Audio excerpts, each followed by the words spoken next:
A lot is happening in our nation with this season of politics and electioneering. Nigerians have woken up. Nigerians are tired of insecurity. They are tired of corruption. They are tired of economic hardship. And people just want to see change as yesterday. We cannot afford to relent. We can't afford to look back until that change becomes a reality. I can't understand why President Tinubu, who has over 30 governors in his party, he's got the Senate with him, he's got the House of Representatives with him, he's got INEC, he's got the security, he's got the judiciary, and he's still panicking. Nigerians, can't you see that there is obviously something? That's why people have been saying, including myself, that 2023 election was stolen. But that time, Obi was still new, and yet he was the winner, but they stole it from him. Imagine what will happen now. That's why wherever Obi goes, they go after him. They go after him. That's how they destroyed Labour Party. Then he went to NDC, and they've done everything to destroy NDC, knowing that there's no way with all the court cases that NDC will make it to the ballot. Peter Obi had to leave immediately. NDC did not know how to get themselves together. Everybody is power hungry. Atiku, I have called upon him over and over and over that he should have been a statesman. Just be an elder, that you can give them support. You've run several times but did not succeed. Can't you see the handwriting on the wall? That God does not have that for you. You were privileged to be vice president. What else are you looking for? Some people will give up anything to be a local government chairman. But Atiku must run. Every time he must run. And even if it means spoiling the chances of Nigerians, he will keep running and keep running. Obi and Okonkwo, so they had to exit. The moment they got to NDC, guess what happened? Over 9 million people registered in NDC. Who knew about NDC before Obi went there? We've been saying it, that the fight is against Obi. They are afraid of Obi. Some people accuse Obi that he's somebody who can't stand any little trouble. That when he sees a little trouble, a little disagreement, he runs away. And they say, how can such a person be a president? All the ones that have been doing their grab, all the ones that grab it, run with it, what have they done with it? Have they not destroyed the nation? More insecurity than we have seen before. The economy has gone down. Graduates do not have jobs. Go to the hospitals, go to the schools, the roads, nowhere is safe. Bandits and terrorists have taken over the whole nation. But they grab it, they run with it. Now they can't use it. They have destroyed the nation. So Obi wants a nation that will work. You can't come in through corruption and expect to rid the nation from corruption. Obi has gone. They should leave him alone. Why are they still bothering about Obi? They said he doesn't have structure. The moment he moves, everywhere is commotion.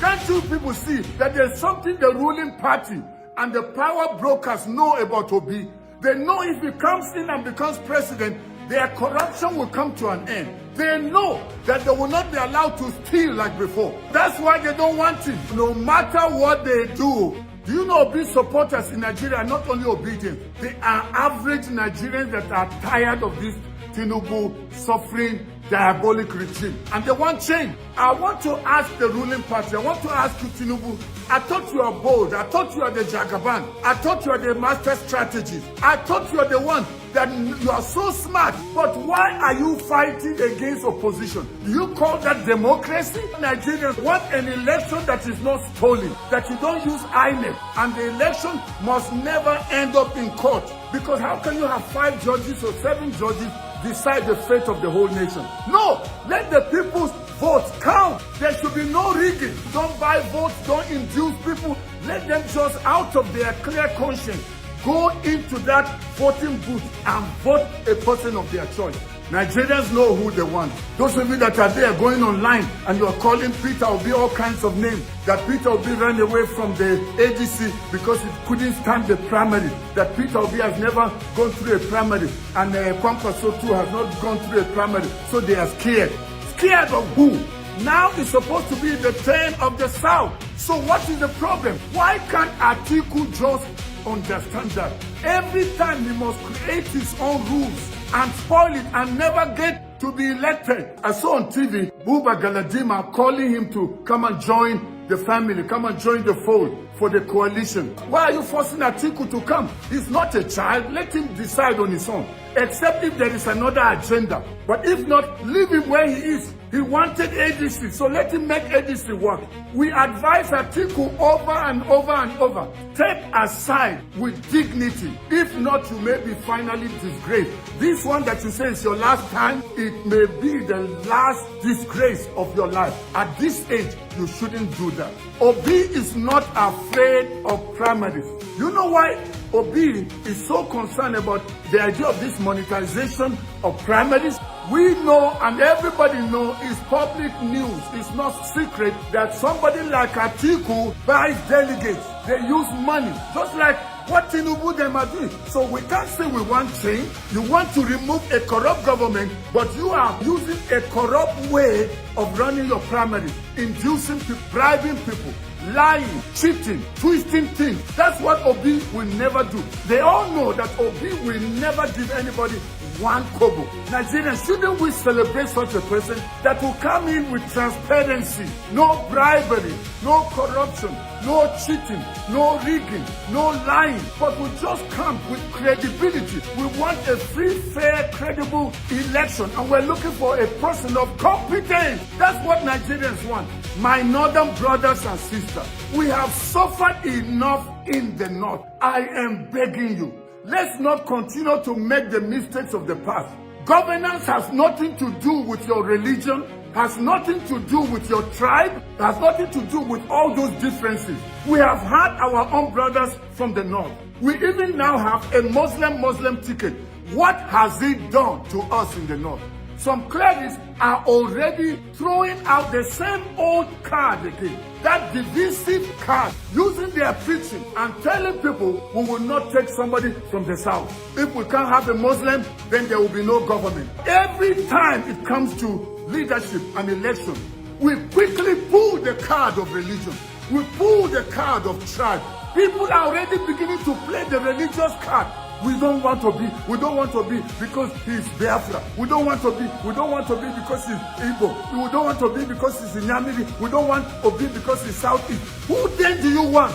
The others have been okay with, the others have put up with presidents from the north. Are we better than other Nigerians? No northerner must listen to any cleric, any imam, any pastor, any sheikh, traditional ruler, emir or chief that will come and use religion on you or use tribe. This time around, let God guide you to elect a person of your choice. The fact that somebody is from your religion, has it put food on your table? What kind of foolishness is that? Northerners, wake up! When will we be smart? The political elites from the north have been using us. See the poverty, see the almajiris, see the insecurity. Is the south suffering insecurity like us in the north? Tell me, answer me. Small time. No, we will not vote a southerner. We will not vote a Muslim. We will not vote a Christian. What kind of thing is that? God Almighty that created all of us in Nigeria, He chose in His own wisdom to allow us live together. He knows we belong to different religions, different tribes, different regions. And if God Almighty allowed us to stay together, who are you to keep dividing us using religion? This time around, no northerner must listen to anybody that wants to control your life. Because when you are hungry, when you are being killed by terrorists, when all the poverty comes upon you, when you are sick and you go to the hospitals and the hospitals are run down, when your children go to school, when they're sitting on the floor for classes, that time, that politician that lied to you and used religion on you, or used the fact that you are Fulani or you are Hausa, you are a northerner, don't vote southerner. Don't listen to them, not this time. I'm so happy that Peter Obi is now going all over the north. See the boreholes that he did. Many places he went and helped the people, even when there was no election. He was doing that. What has Atiku done? What has Tinubu done? What have the others done? What have the Igbos done to us? We've never had a president from the southeast. Atiku now wants to force himself there again. Obi has gone to NDC and they won't let him just go in peace. They still want to come there and spoil it. Nigerians, don't let it happen this time around. We want a new Nigeria. Enough is enough. The suffering is too much. And they can see a ray of hope in Peter Obi. That's why they are following the man. no corruption around him. A person that loves everyone. He's not coming with religion. He's not coming with Igbo tribe. He's coming to serve Nigerians. Can we give him a chance? Let's not listen to anybody deceive us this time around. We have been deceived enough, especially those of us from the north. You want again to use the same thing that has kept us in this problem and this mess we're in. Oh, it must be a Muslim. Oh, it must be from my tribe. Who has made you a better Nigerian than others? Nobody is more Nigerian than the other. We want this nation to come to a time where the son of nobody can become somebody with the same equal opportunity to become whom God created them to be. A word is enough for the wise. I want to say thank you for listening to this broadcast.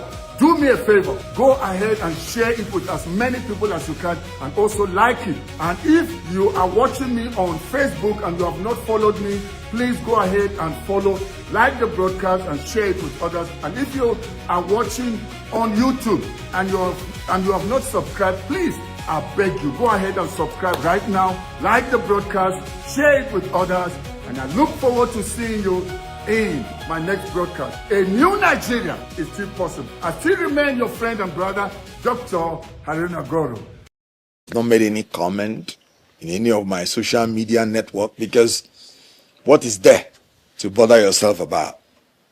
When you have a politician that you know will always move and is still moving, within 6 months, Peter Obi has been a member of 3 political parties. By December 30th, he was in Labour Party. By December 31st, he was a NDC member. By May 3rd, he is in NDC. Were it not for the Electoral Act that forbids people from moving at a certain point, I cannot guarantee you he wouldn't have moved to another party before the end of this electoral cycle. So that is him. However, let me note that moving from one party to the other is not what questions or interrogates a politician's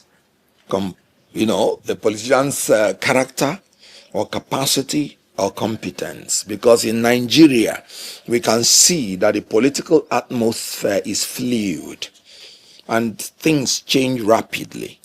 And so I would not characterize any politician that moved from one party to the other as lacking in character or competence. But what I am interested in more is the reason for your movement. What is your reason for moving? That is what will characterize whether you did it out of competence or character or convenience. Now, what did Peter Obi give as a reason for his movement? He said, I do not have any problem with David Mark. That means he didn't have any problem with the party. He said, I don't have any problem with Atiku Abubakar, meaning he does not have any problem with any of the aspirants. But look at the reason he gave.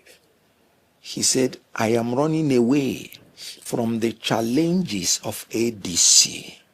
I don't like trouble. I don't like challenges. And so let me go to where there is peace. And that is what struck me.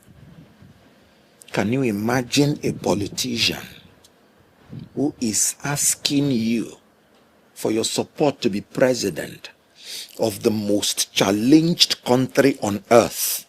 Nigeria today is the most challenged country, both physically and mentally, on earth. The 4th most terrorized nation on earth. The nation that has the most rapidly going down economy, borrowing more than it can repair, meaning a nation that is going into bankruptcy economically, a nation that people are being killed every day. The terrorists at times tie people on the stake, put fire under them and burn them. A nation where the youths and women are unemployed, and most of them are unemployable. So you have this kind of myriad of problems, challenges. And a man opened his mouth, a politician, and confessed he's running away from challenges.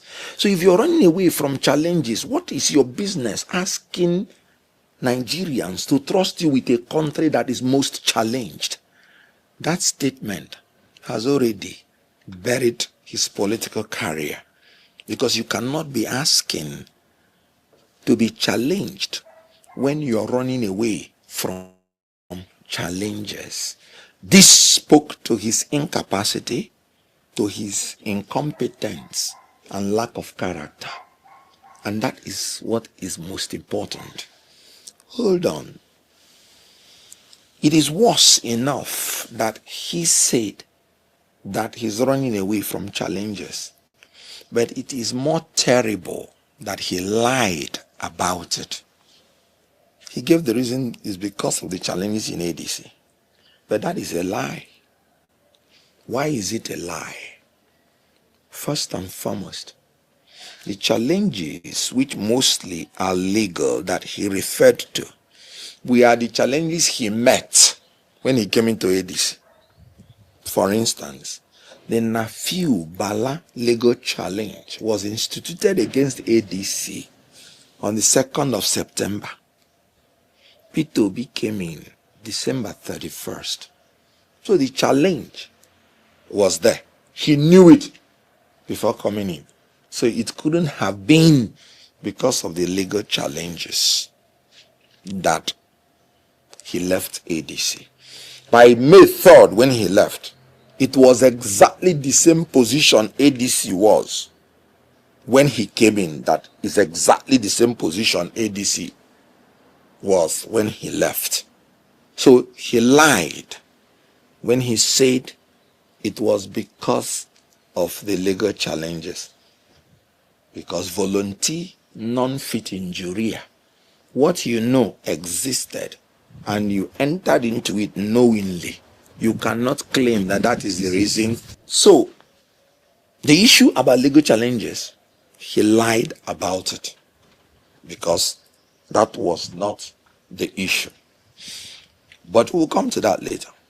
Now, why do you think that Peter Obi did not give the excuse that he left because the primary that will be organized will be dollarized? Why do you think that he didn't give the excuse that it will be monetized? You know why? Before Peter Obi came in to ADC, he gave it as a condition that he will be the one that will nominate the NOS, the National Organizing Secretary. That is the position that organizes every Congress and every primary. And he was very clear about it because he wanted to be the one to organize the Congresses and the primary. And the party has ceded it to him without asking questions on the competence and the corruption index of the person he's bringing. They have ceded it to him.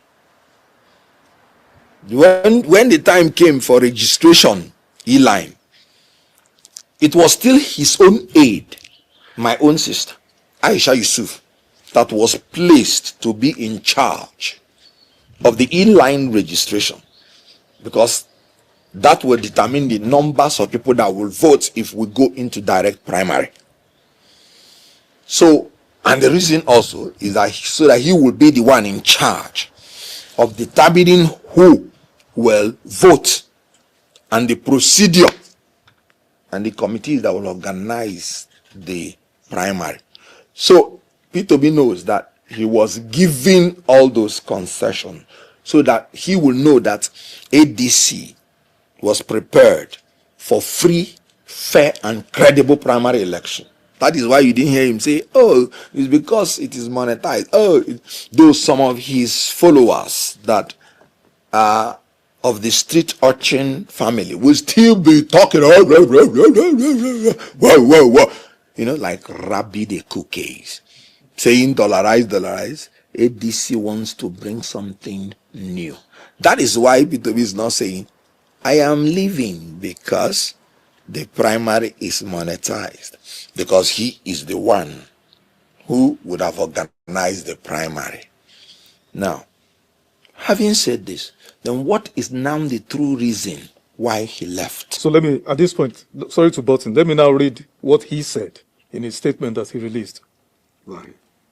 First, he said the ADC has been plagued by deepening internal crisis and a toxic political environment. He also pointed to worsening factional battles, deep suspicion, and a growing lack of unity in the ADC. These are some of his stated reasons for leaving. Of course, he didn't mention the issue of dollarization or rigged, whatever, So, can you respond quickly, briefly, so that we can? There's a lot we need to cover, Dr. Kenneth. Good. I was to tell you the real reason he left. Okay. Because as you can see, the coalition was complete. All the opposition leaders were complete in the coalition. So which faction?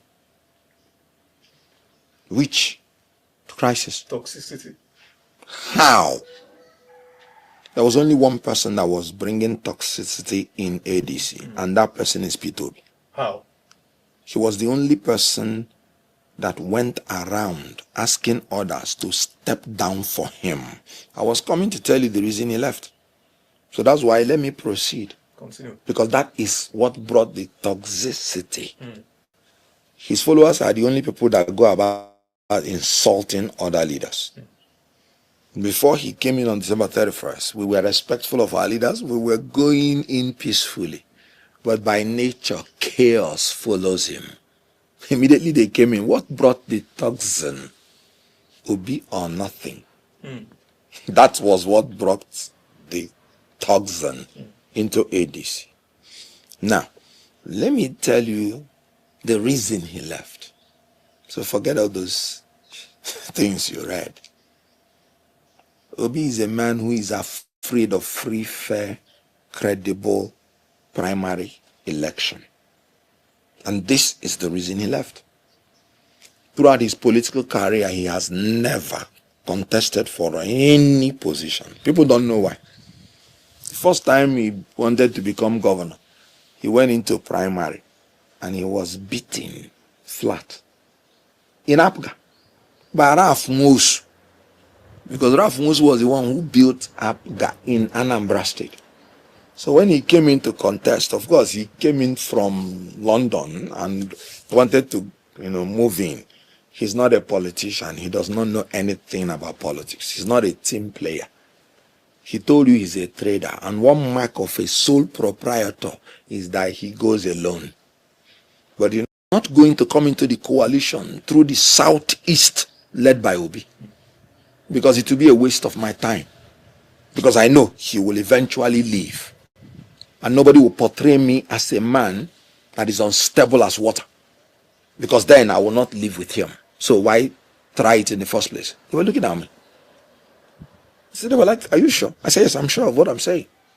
Because I stopped being a spokesperson to him because I was sure that he was not stable. And we went on. That is why they were consulting him on his own. They were consulting me on my own. We were moving together. And they were weighing his words. And they were weighing my words. And each time they see that all the promises and words he makes them, he fails them. And that was how my hand was growing because of stability and honesty. His own hand was going down because of instability and toxin that he brings in always. Any oiling from any angle to support you and make sure that we make a clear statement that what gives anybody a chance to rule Nigeria is based on your records. Thank you, and God bless Nigeria, the Federal Republic of Nigeria.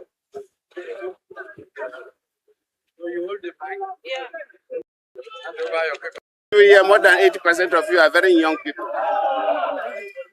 And thank you for showing interest in your country. If you have no interest in the country, you will not bother to be here. So I can say that you are showing signs of being patriotic Nigerians. And I will encourage you to continue to be patriotic to the country. It's only patriotic citizens that build their nations. Unpatriotic citizens will destroy their nation, take the money to anywhere to enjoy their life. So you must be patriotic. And things are very, very clear. The key thing we need in this country is peace. So as young people, because most of you here, more than 80% of you are very young people. I don't even know how old some of you were when I was the president. But the key thing is peace in this country, and you will continue to advocate for that. And you continue to advocate for peaceful and credible elections in the country. Because if we don't have peaceful and credible elections, most good citizens will not want to bother to get involved in politics. And as youth, will continue to advocate for that. It's very dear to us, peaceful elections. And indeed, you, as young people, must continue to be fully involved in the electoral processes, especially your right to vote. I've observed elections in about 14 or more African countries. Some have been there 2 times. And even Southeast Asia. Nigeria have the lowest turnout of elections in every election cycle. We have the highest voters apathy. And it shows us if people are not even interested in their elections. We have the worst, the least. I've never been to a country that has the low numbers we have, in terms of percentage of voters. I think INEC need to do something about it, need to study it, get consultants to look at it, and what is the cause, and do something. As young people, you must be involved in the electoral process. If I ask how many of you have your voters' cards now, probably 50% of you don't even have voters' cards. And you're asking me to go and contest the election. So you must be patriotic, you must participate in the electoral process. Yes, you have asked me to come and contest the next elections. Presidential race is not a computer game. But I've heard you, and I'll consult widely. But the most important thing is in Nigeria that the young people will have hope. In Nigeria that will plan for our grandchildren. These countries, people travel abroad to go and enjoy. These things don't happen overnight. Leaders after leaders plan for the grandchildren and build their country. So every year you see things being added and added until they are in this kind of semi-paradise world they enjoy. The Jackpot syndrome in Nigeria has to stop. The highest level of disdain shown to Nigerian youths abroad. NDC. My people, it's going to be very, very tough. You know, I believe you are not expecting this whole thing to be easy for you just to remove power. Yes, sir. Drivers, don't worry yourself. Goodluck Jonathan cannot win the presidency. If they want to waste time, they cannot waste time. Everybody knows that. That's not what we are saying now, sir. But he wants to hinder Peter Obi chance from getting a ticket. So this, we're not talking about he can win presidency. Why are you running that conclusion? That is the idea now. There's nothing like running conclusion. Don't let us be naive. That is the idea behind it. The issue is that it is those people that are now in NDC there, whether they will be they will make themselves available to be useful idiots, all of them put together, to allow that to happen. Mr. Jonathan, all these people have been paid. All of them collect bribe envelope left and right. They are not collecting naira. They are collecting high currency, so they can change. Like they are just like a chameleon. So that's one thing we almost understand. You know, allegedly, if Jonathan is giving $1 billion, he will do what he's doing right now. That's one thing you should understand. The thing is that the goodwill and the support that Peter Obi has in the South, Jonathan does not. He doesn't have that. He's not. Nobody will vote for Goodluck. Jonathan will just come. It will be a monumental loss. That for me, I will analyze when it gets to my time. I don't want to waste time. I will just talk about the geographical map. the electoral map. It's as simple All right, as that. all right, all right, Waste all their right, time. all right, all right, all right, all right. You said you will analyze it later, sir. Please hold on. You know. All right, good evening to you. Your name and where you are calling us from. Yes, thank you. His name is Mr. Alex. Thank you, Mr. Okay, Mr. Alex, talk to us. Good evening to you, sir. Yes, I want to thank you for what you're doing. I'm very grateful. For me, what is going on is that Jonathan is not. You don't wake up overnight and want to run for presidency. This is the handwork of Tinubu. The people you are seeing there, Tinubu is bringing up money to play game. If you watch his body language, you saw how he reacted. He did not even claim anything. He did not. If you watch his body language, you know that this is the handwork of APC. They are doing everything. They didn't believe Obi can lead them in the NDC. So it's just a walk to try to divide the votes. That, as you said earlier just now, that is the plan. Now it's not left for the Jonathan to either continue to be the other statesman that the whole world knows him to be, or to fool himself by accepting any parties, whatever they give him to run, just to divide the vote. They know that people love Jonathan, but this is not time for love. There's time for everything. This is time to rescue Nigeria. So, and Jonathan also said some things that the country needs help right now. So I'm not sure he will dance to the. He's too educated and smart for other, but they just have to pull that stunt. He lives in Abuja sometimes. He has no house as a former president in Abuja. He has no choice. They will tell him for the media, Mr. Peter Obi's whatever. They just want to threaten us obedience. So for the news making around that obedient have suspended Obi, those are a bunch of clowns. That one is nobody announced that here, so you shouldn't have talked about it because it's inconsequential. Okay. Sorry. So let me round up by saying that Jonathan is too educated to fool himself, to wrap himself. If he had wanted to run, he would have run last 10 or when everybody needed him before Obi emerged. So Jonathan should enjoy his life. His wife has already said that they will never go back to Asorok again due to what they went through or when they were, in power. So it's just ABC prank. Please post the link. I want to come on board. Thank you. Okay, thank you, Mr. Alex. All right. To be honest, one thing that we almost understand, I always try not to see from any angle where you guys are coming from, which I know that everybody is entitled to see it in a different dimension. My own angle is always different, and my angles goes like this. The same people we are saying sometimes we never do this, we never do this. Listen, many of them they will cause you pain, and truly they might end up not doing it, but they will create chaos everywhere, destroy the plans, and gullible Nigerians will fly with it. We are talking about brown envelope here with high currency. That's one thing we must understand. It's just like Mr. Jonathan saying that Goodluck Jonathan cannot win presidency. Are we talking about presidency here, or somebody want to hinder Peter Obi's chances from getting ticket of the NDC? We should talk about what is at hand before jumping to whole presidency. Somebody needs to pass a procedure before getting to presidency. The problem is to create problem in the party, and this thing is the whole thing is just somehow. But I'll continue to present it here, as we see them. I appreciate every one of you. We already have full panel. I'd like us to just start talking right away. Thank you very much, my wonderful people. Now God bless you. Now, please help us to press on the like, press on the dollar sign, encourage what we do here. I'd like to start with Black Panther. You are the first on the panel. Good evening to you, my brother. Talk to us.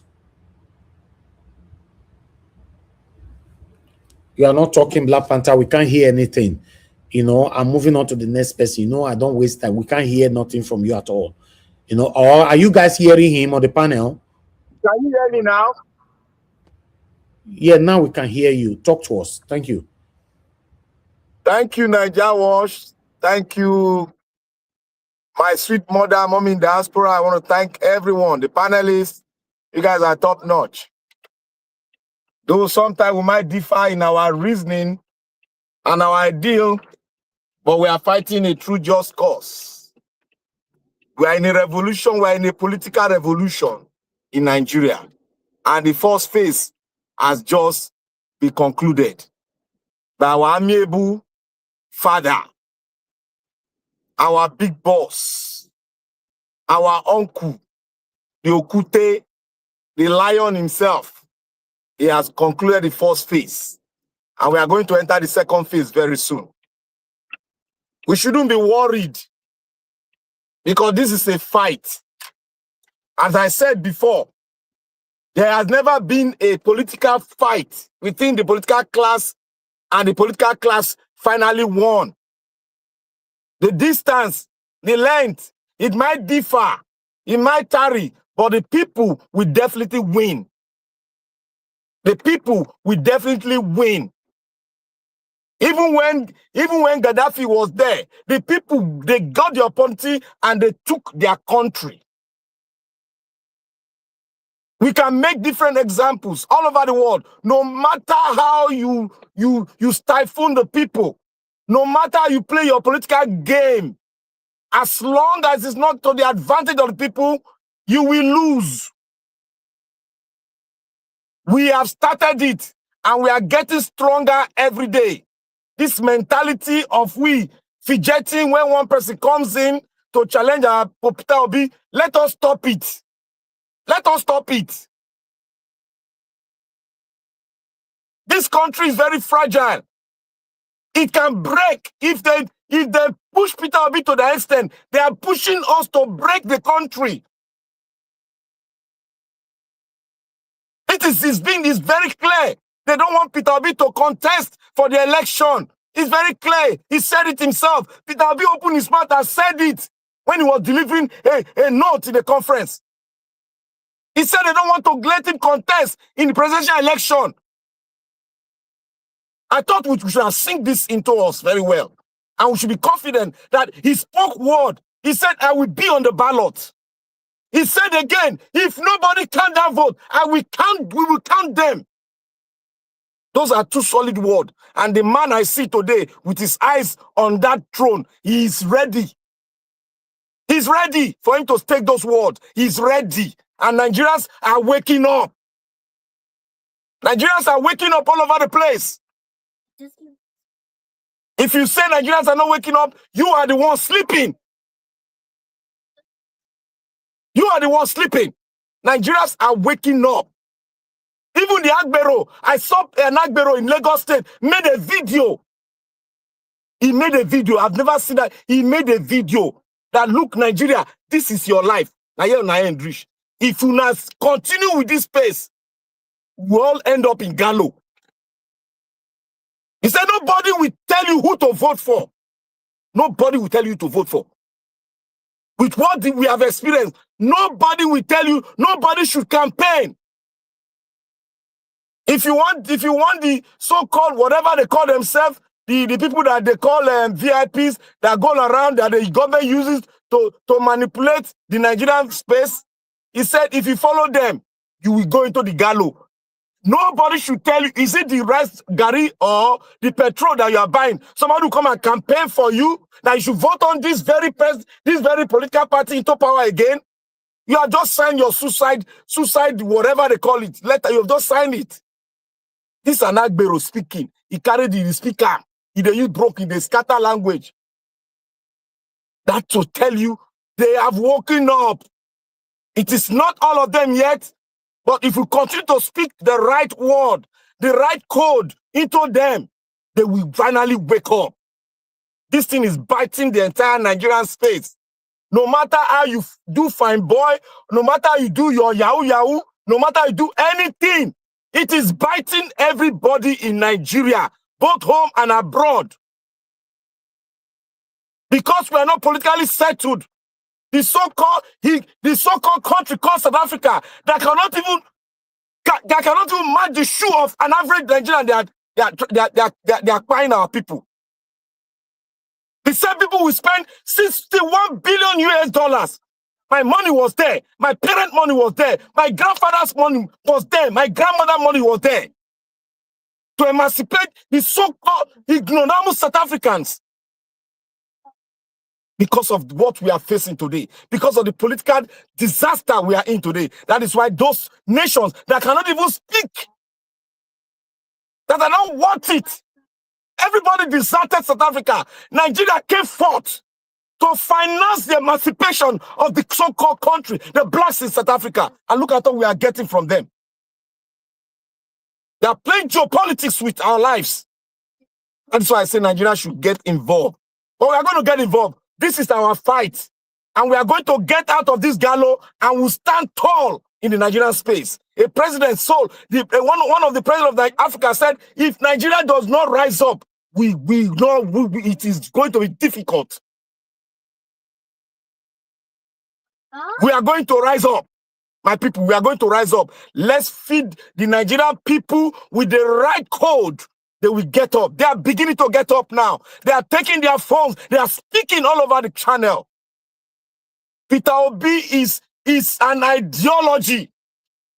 Like I said before, don't put anybody forward to say he is the leader of this ideology. If you do it, you are doing it to your own detriment. I want to state here that our leader, that the Okonkwo, I'm not going to make any talk about him. He throws aspersions to the Igbo nation. And I know the Igbo nation will deal with him squarely. And I want to thank our brother that Niger Watch played, their brother from the north. He might not be very eloquent, but he staged a very fantastic video contradicting the so-called Okonkwo. That the man is a two-sided mouth, and he defined it. Our brother from the north defined it. When Okonkwo made that diversion, I saw it. I castigated it. I don't care whether he's the best spokesman for us. I don't care. In this political revolution, anybody that moves an inch out of what we are doing, that person should be taken down. This is a political revolution. Our life we are toying with. You are not telling us. You are not telling us to vote for a man that you describe for us. Black Panther, your words, yes, sir. You are creating problem. What do you mean somebody should be taken down? Please, when you are talking, listen to yourself. What are you talking about? Explain it to the people. Who is going to be taken down? No, in the airspace, they should forget about him. And then talk well. Don't use the word. They should forget about him in the airspace. I take that word back. They should forget. I take that word back. They should forget about it in the airspace. It's no longer relevant. He's fighting for his life. He's sinking. He's fighting. He's choking. That is why he's coming out. Look at the way he described us. He said we are talking blah, blah, blah, blah. He's choking him.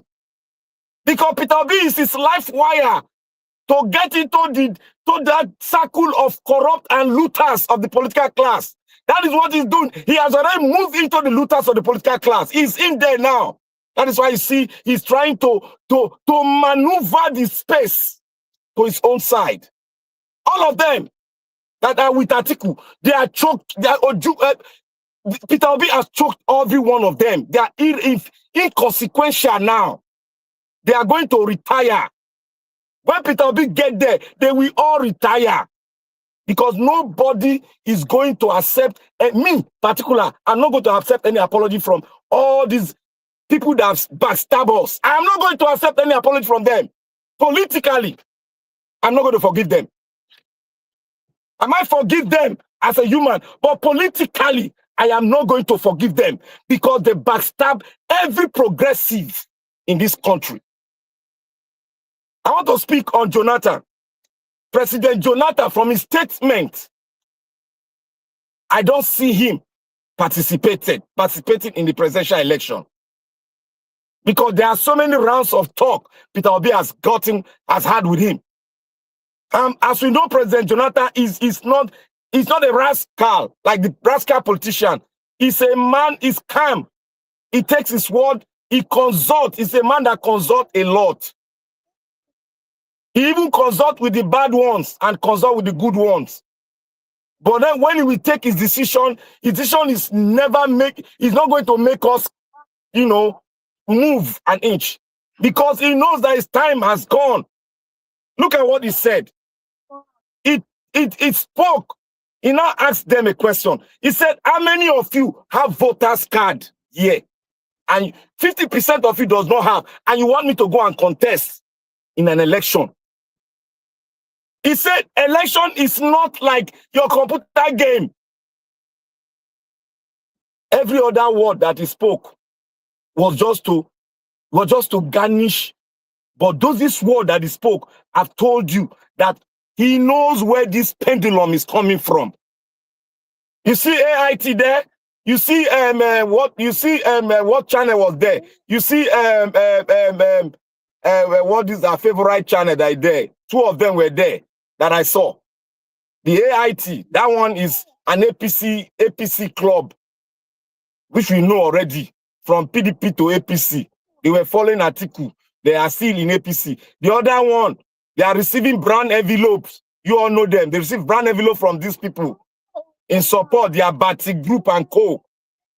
That's to show you that these people came from where? From the ruling party. It's not easy to know.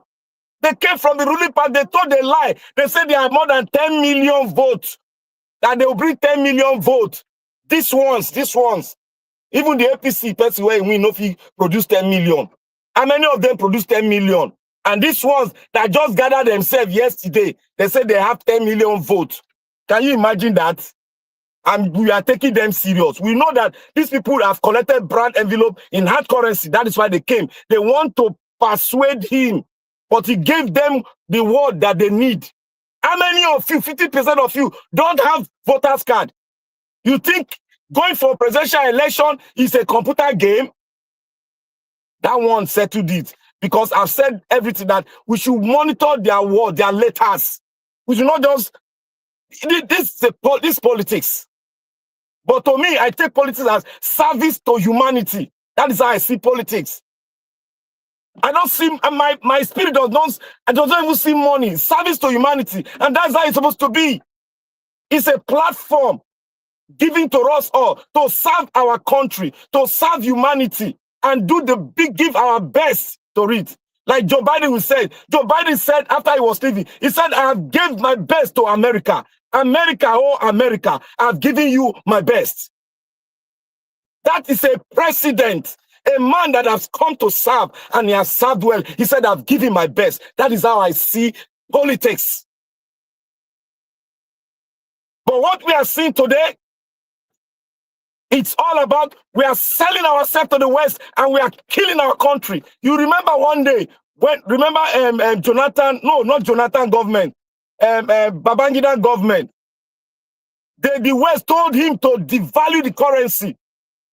But what did he do? He brought it to us, austerity measures. Remember, he brought it to us. We had World Bank loan. He brought it to us. We argued about it. The Nigerian people spoke about it.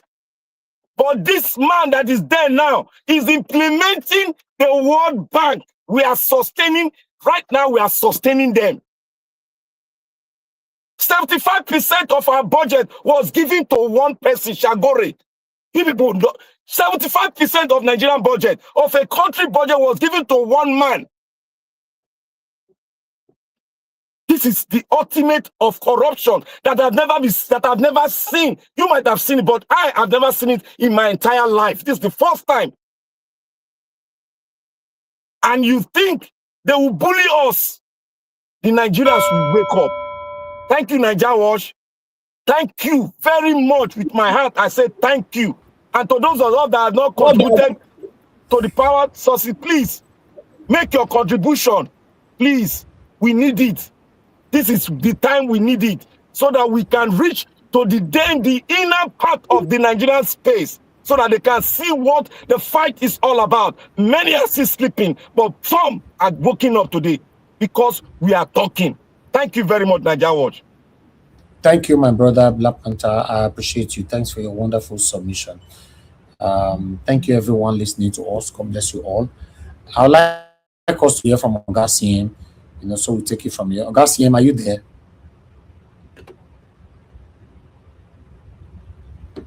Ogasiem, we offer take you 78 here to unmute yourself.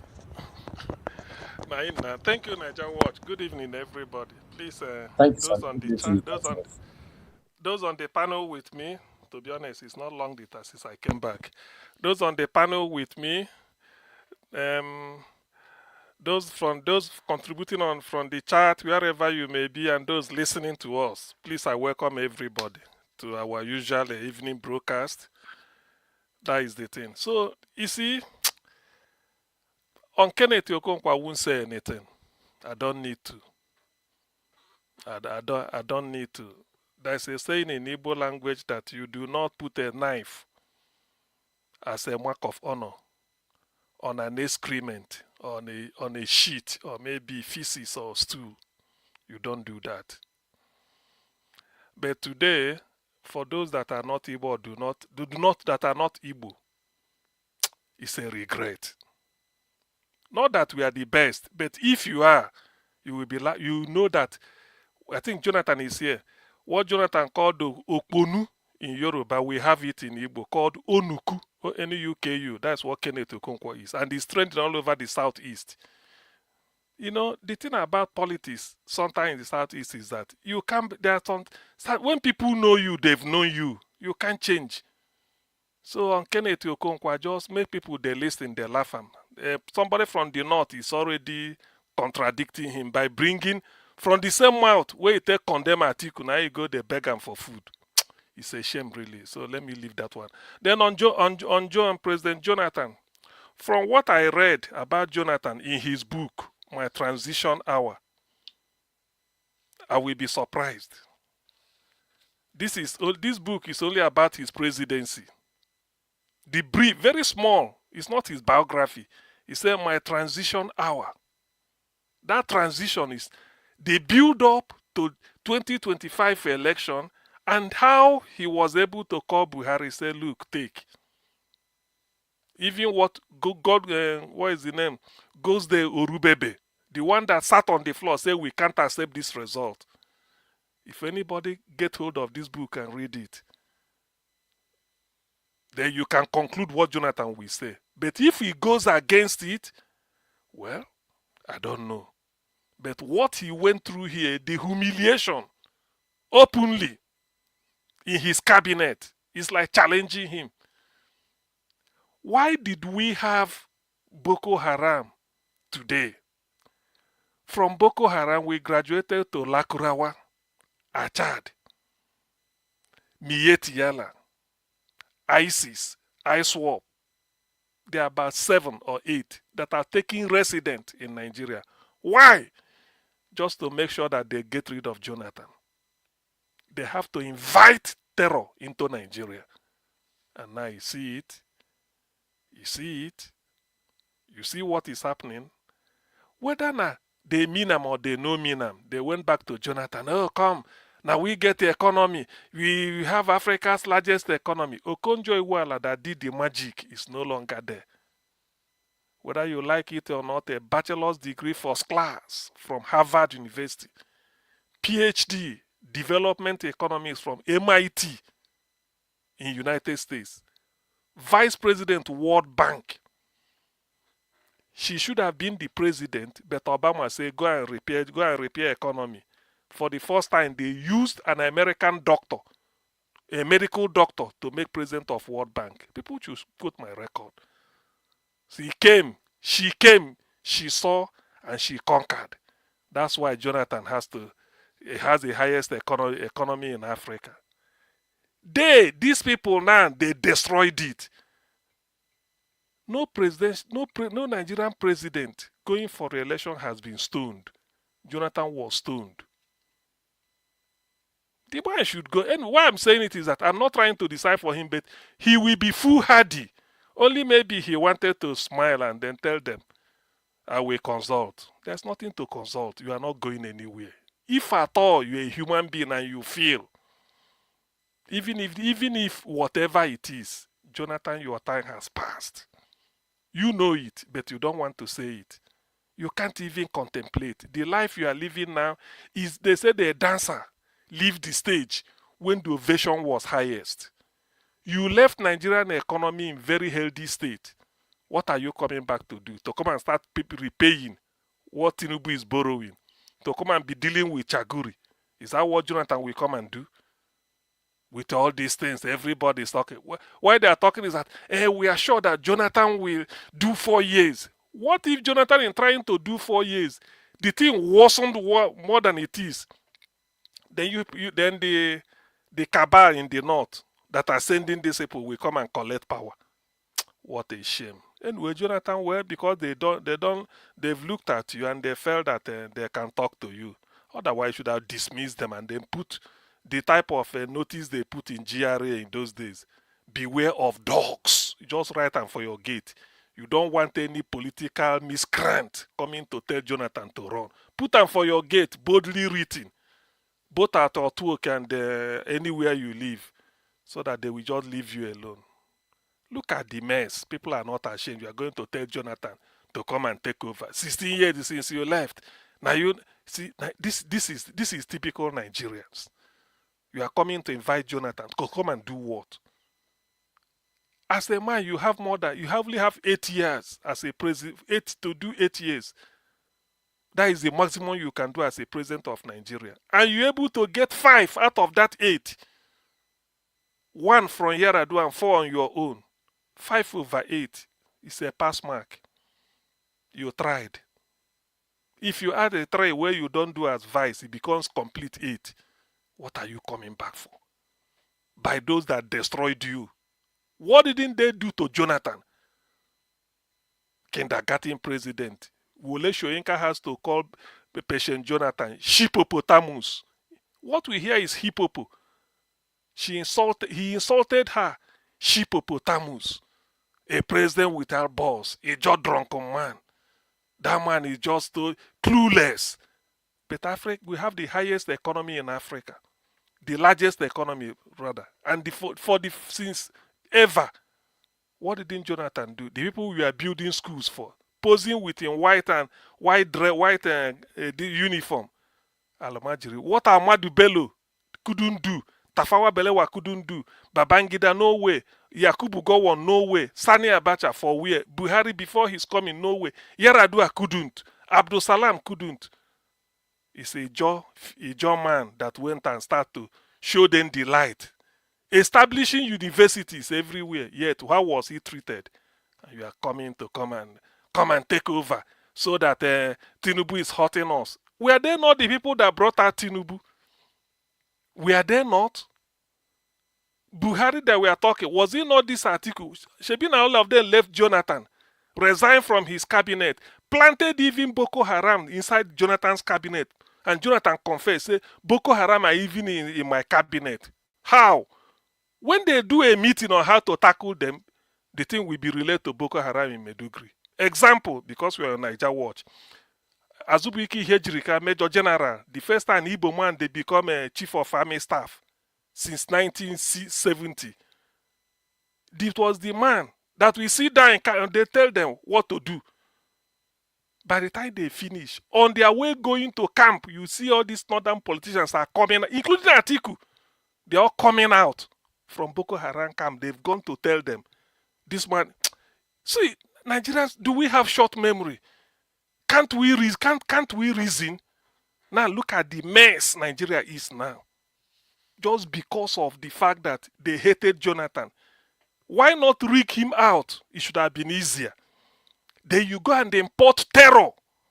Import them. Camp them. Borno State. Katsina State. Kaduna State making 3. Zamfara State making 4.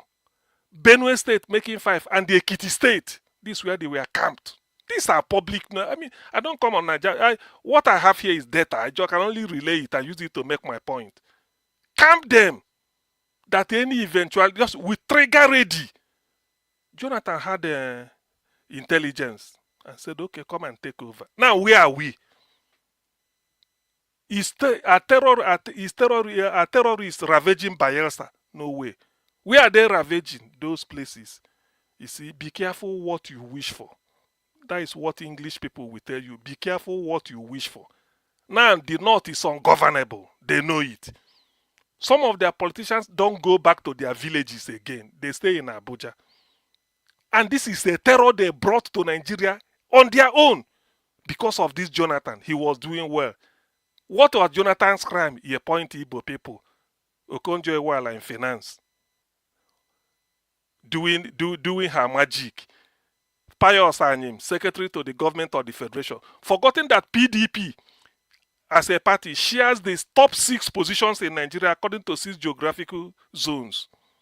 President, the Vice, the Speaker of the House of Reps, the President of the Senate, the Secretary to the Government of the Federation, and then the party chairman. That is to say, President Jonathan, Ijoman, Bayelsa State, President, South-South. Namadi Sambu, Fulani, from Kaduna State, Vice President, Northwest. Anyim Pius Anyim, Igbo man, from Ebonyi State, Secretary to the Government of the Federation, Southeast.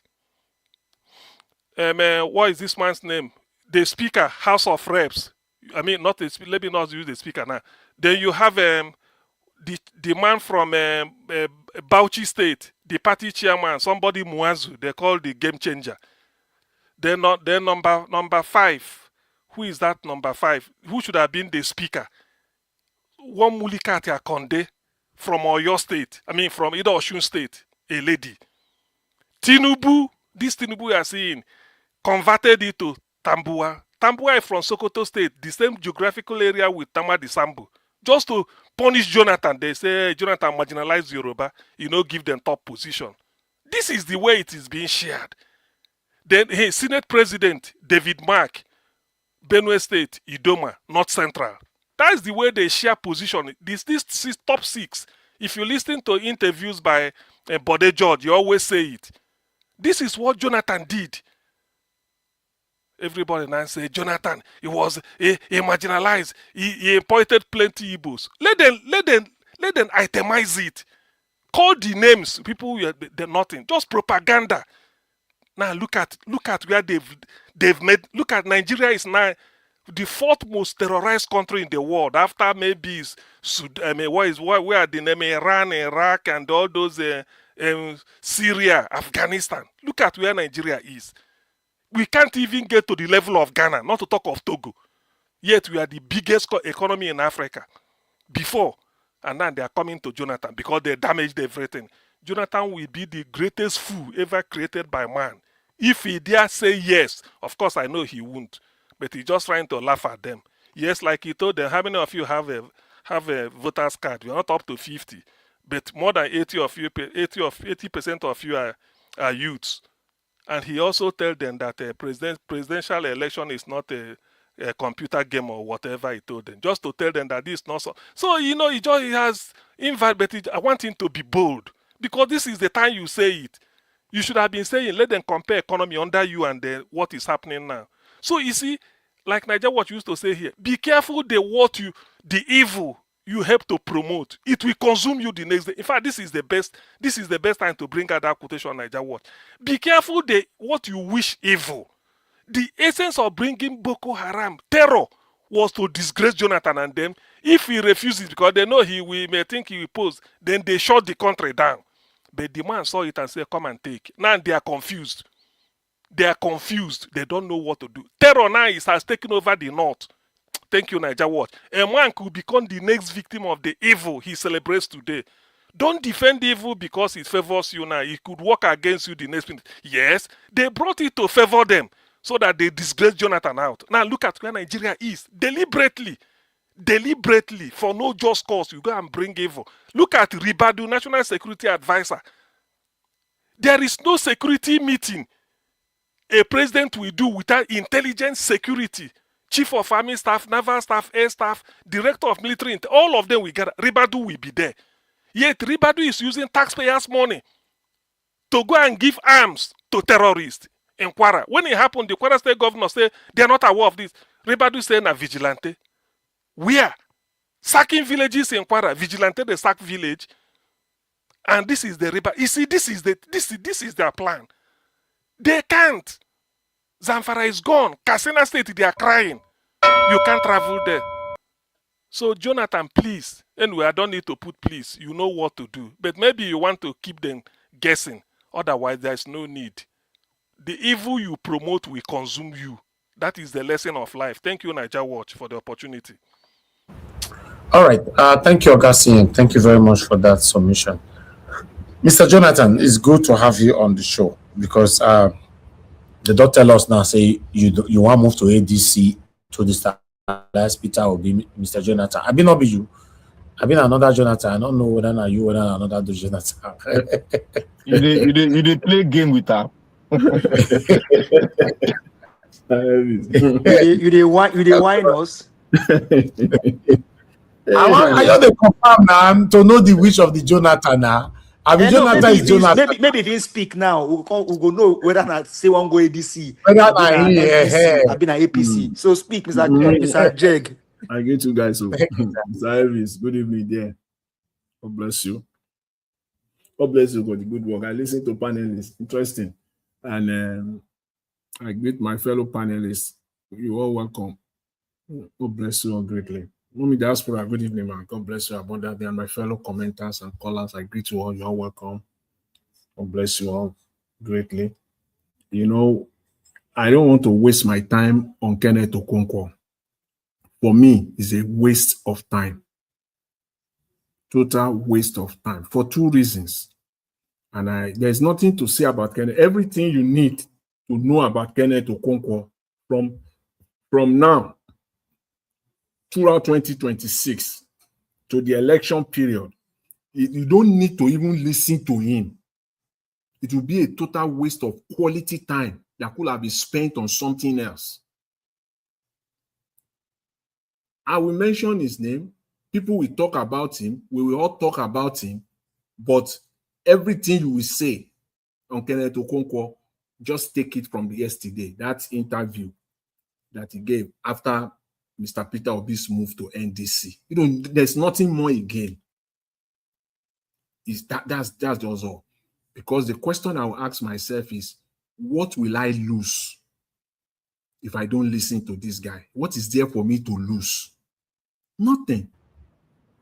Because one of the reasons you will listen to people is because maybe you will learn one or two. You will gain one or two ideas that will help you, at least information-wise. In fact, in some cases, you also learn what you don't know. But this one is empty. The guy from the north, good job. Give this one 30 minutes to Hassan, the Al Jazeera guy. He will shred him into pieces. He will shred him into pieces. He will not have face to come out again. He's not only speaking from two sides of the mouth, he's speaking from, I don't know, with his eyes, with his ears, with everything. He's just speaking and he doesn't even listen to himself. Look at the way he decimated Atiku, the same man. Put all of them together inside one box. They are the same material. I think Mr. Tinubu, he put their names in a box and he closed his eyes. He put Boala, he put Omokri, Kenneth Okonkwo. He put all of them. He put them inside a basket. He closed his eyes. Because I don't know which one to choose. Let me just, anyone that I pick, I need two.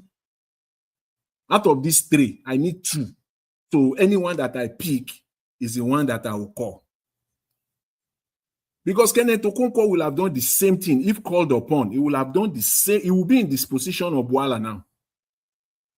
Or in the position of Omokri. Tinubu just blindfolded himself, put their names inside a basket, closed his eyes, and the two. Unfortunately, he didn't pick Okonkwo because he needed two. There's no difference. Guy is so shameless. There's nothing to say about him. There's no single line. How could a man sit down for almost an hour of interview?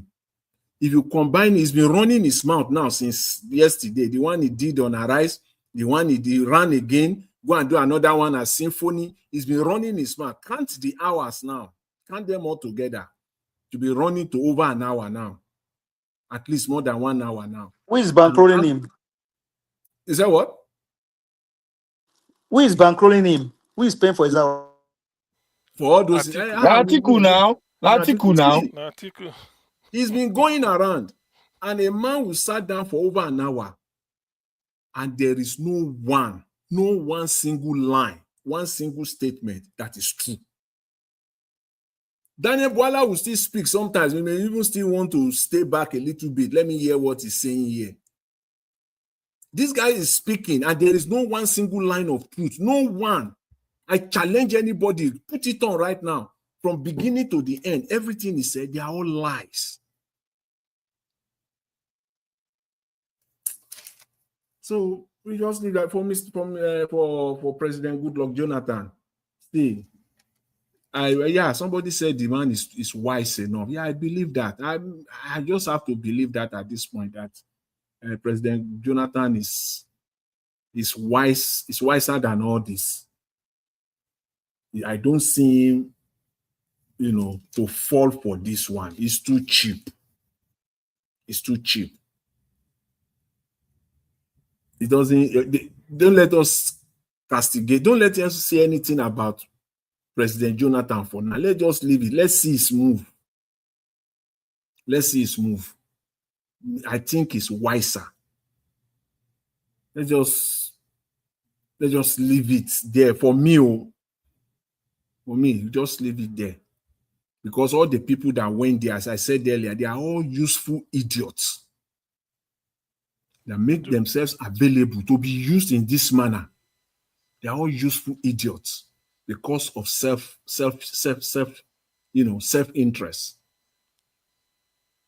And to speak directly to the matter, politically speaking, electorally speaking, President Jonathan cannot win. All these people, and these are the things that they know. Nigerian politics, it's just because I don't want to. I find it difficult to really go other than if I want to talk against President Jonathan, I only like to stay on policy matter, what he did on the economy, what he did on on the electoral matter, what he did on the national conference, what he's supposed to have, what he should have done, things that he didn't do.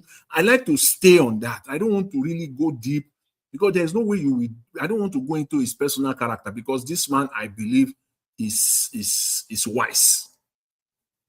Is wise. But the only thing I would just say is that electorally speaking, President Jonathan cannot win. It's not possible. Where? How? He can't win, not at this time. The time is completely different from 2015.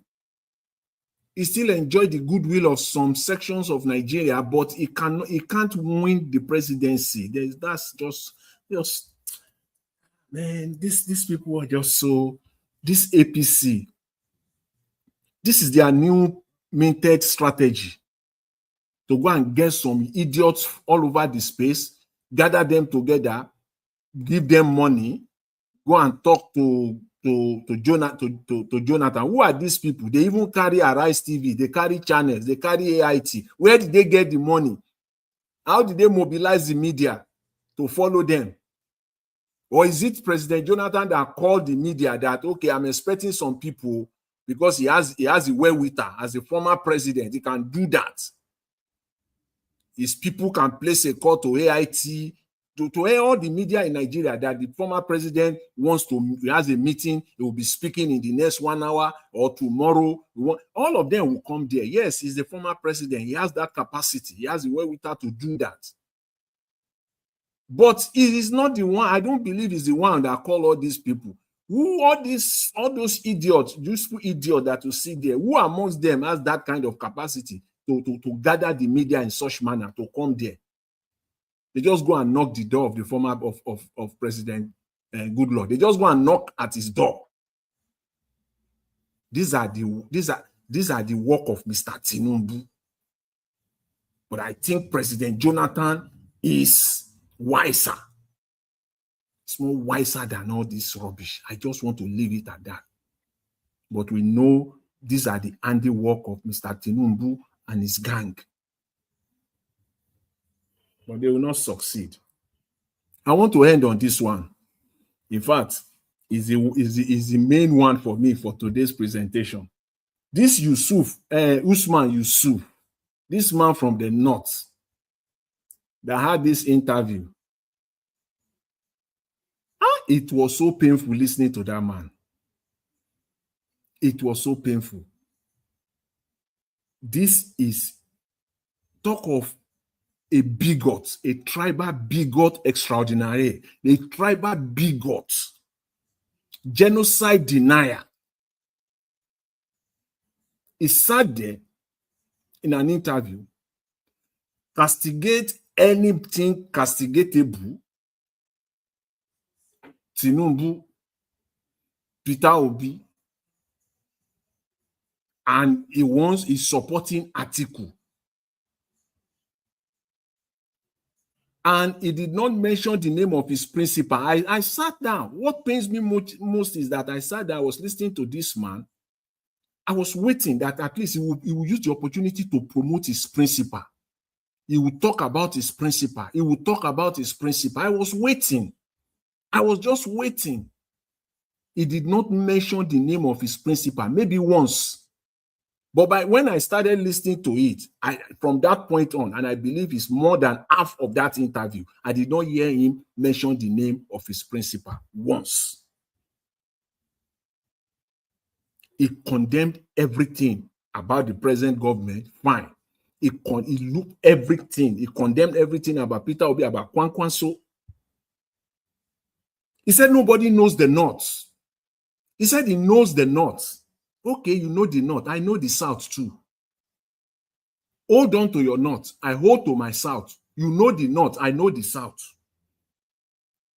Because I know for sure that if you win the whole of North, you cannot become the president of Nigeria. He's talking as if the North is the alpha and omega of Nigeria. Without them, you cannot become. Without South too, you can't become the president of Nigeria. It is impossible. So you know the North. I know the South. I'm a Nigerian too. He talked about Peter Obi. He was rubbishing the statistic, rubbishing everything Mr. Peter Obi has been talking about. He never mentioned one of his own. He's a professor. I believe in health. He's a doctor, medical doctor. He's a doctor. Look at him talking. They think that they are talking to morons because those are these northerners. He think he's talking to his almajiris that he will go to mosques on Friday. He will go to mosques on Friday and gather the almajiris. He thinks those are the ones that he's talking to. And he says he's a professor. Jonathan, what are your... Yes? Jonathan, you see the lie a professor said? He said Peter Obi, when he was governor of Anambra State, he ordered all the North people from the North living in Anambra must have ID card. Which is a lie. It's a lie now. Can you imagine? He's a professor. A professor. They have lost this Fulani because they feel they have the country in their pocket. In their pocket. He said he knows the North. You know the North. I know the South too. They've lost touch with the North. They've all lost touch with the North. Don't mind them. I was waiting to give his own number. Where are your own numbers? He mentioned all the problems. He did not provide one solution. He did not even mention the problem of his own northern people. What are the problems of your own northern people there? And how do you want to solve those problems? He did not talk about it. Or what your principal, Atiku, will do about the problem of your fellow northerners. He did not say anything about it. And you northerners, he was embarrassed. He was embarrassed from office. They embarrassed him from office. Not be say embarrassed. I think Yaradua, say Fulani, appointed him to be the national chairman of National Health Insurance Scheme. Health Insurance Scheme. Yes. Buhari, the man so embezzle money that another Fulani felt embarrassed. Buhari to sack him. Yes, no. If it were Tinubu that sack him, they say na Yoruba. Na Fulani sack him. Nobody say they go bet Tinubu for him. If for day for J now like a Mayfield, they forget. All right, thank you. Let's move on. We don't need to listen to all these religious bigots, genocide deniers.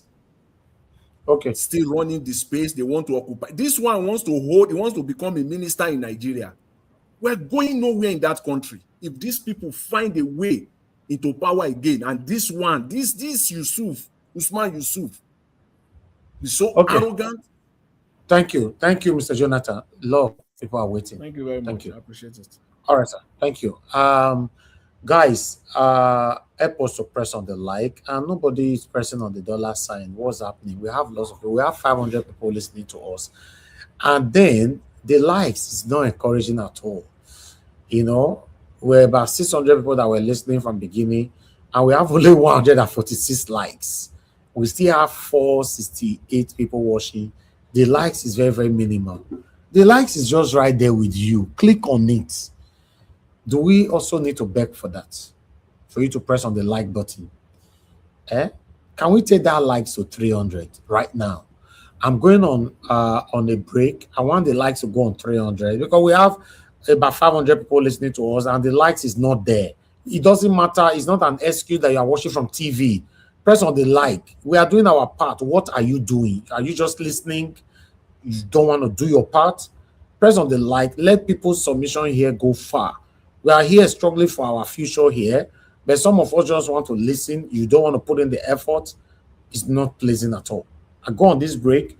If we did not hit 300, I'll continue to go on break until we hit that 300. Whichever way, by all means necessary, you must have electricity.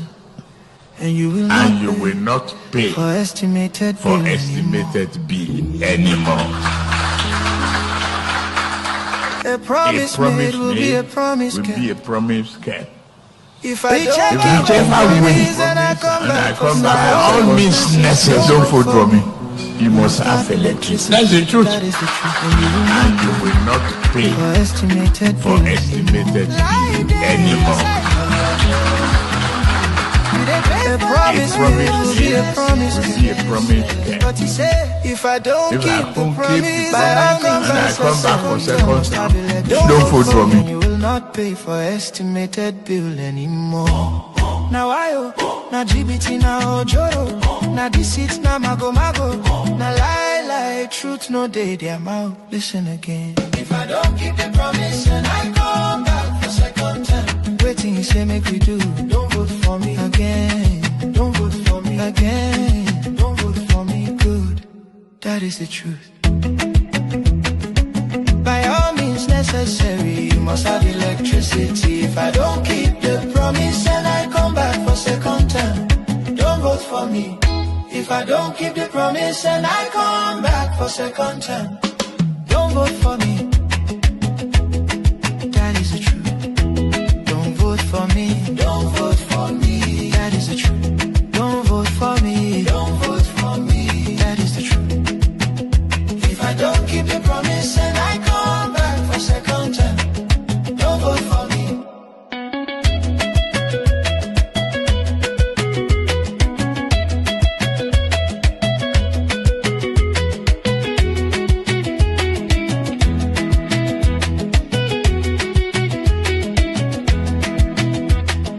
Whichever way, if I don't keep the promise, whichever way, if I don't keep the promise, whichever way, if I don't keep the promise, don't vote for me, don't vote for me, don't vote for me, don't vote for me, that is the truth. Don't vote for me, don't vote for me, that is the truth. Don't vote for me, don't vote for me, that is the truth.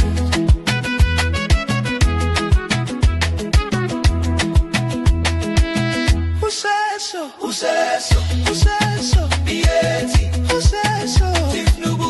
Who says so? Why your leader? He fulfill him. No. He keep the promise. Not at all. Waiting he say make we do. Don't vote for me. You go vote him. No way. You go vote him. Nigga. Don't vote for me. Don't vote for me. That is the truth. Don't vote for me. Don't vote for me. Don't vote for me. That is the truth. Don't vote for me. Don't vote for me. Don't vote for me. That is the truth. Don't vote for me. Vote like liar. Out. Vote mago mago. Out. Vote GBT. Out. Vote wayo. Out. Vote incompetence. Out. Vote boro boro out. If I don't keep the promise, don't vote for me. Don't vote for me. That is the truth. Don't vote for me. That is the truth. If I don't keep the promise and I come back for second time, don't vote for me. That's the truth.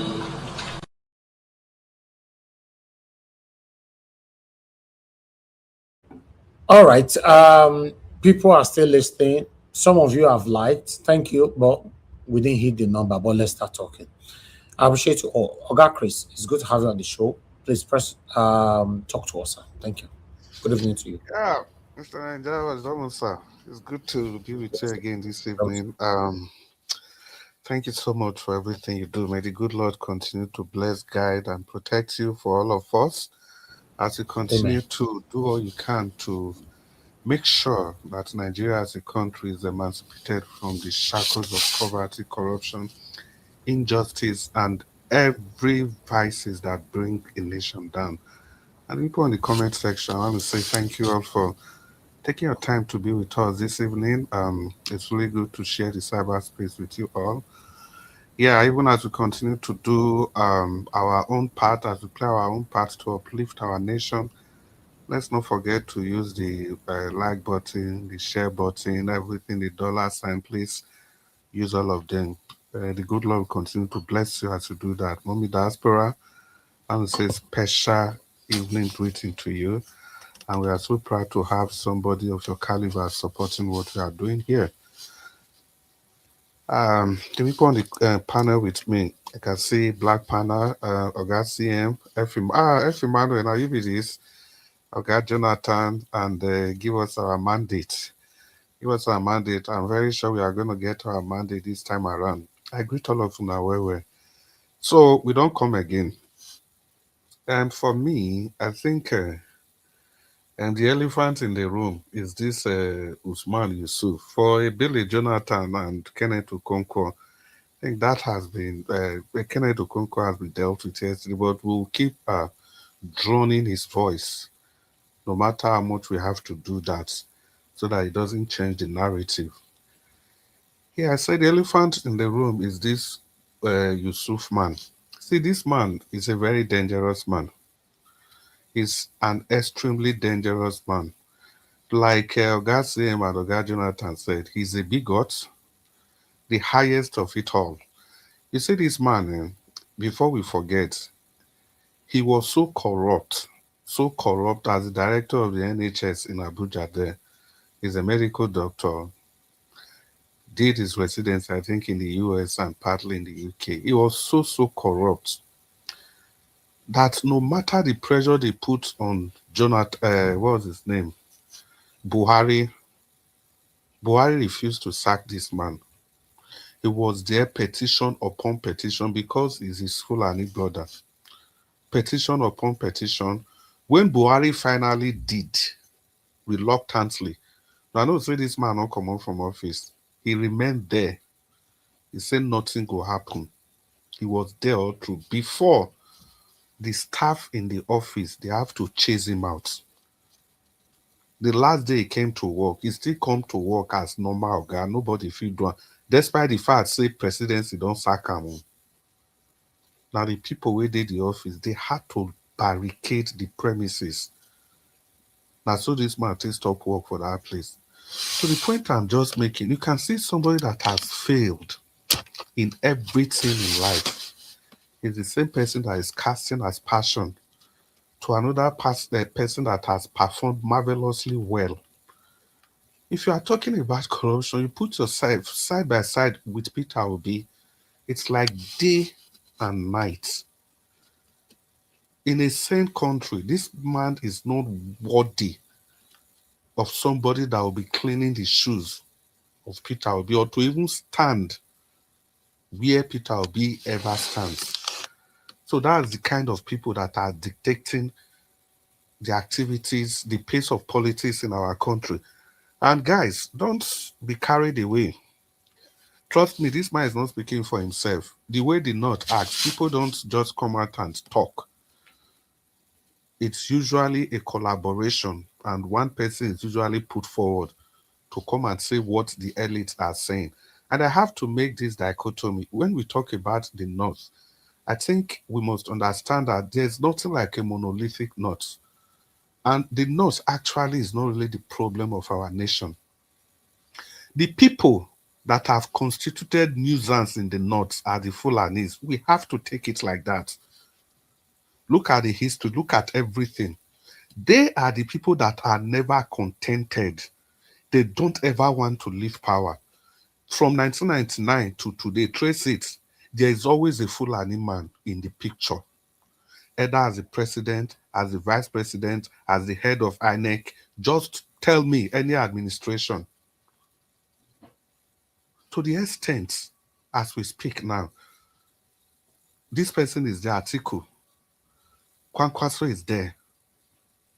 And every election cycle like that, there's always somebody there. Because if you're even talking about, if we say north, the north is a very peaceful place. Easygoing people. I have lived there. You see, it's this subset of Fulani oligarchs, and it's not even all of them, but there's a group of them, the power drunk among them, that are using the rest of the north because of the laid-back attitude of the other tribes in the north, of ethnic nationalities in the north. So that distinction must be made. How can this man open his mouth to say that Peter Obi was chasing Igbos away from Anambra? I think Dr. Same already dealt with that. And he was even saying he was senior to Peter Obi. He was born 1960. Peter Obi was born 1961. What has that got to do with governance? Thank you. What has that got to do with governance?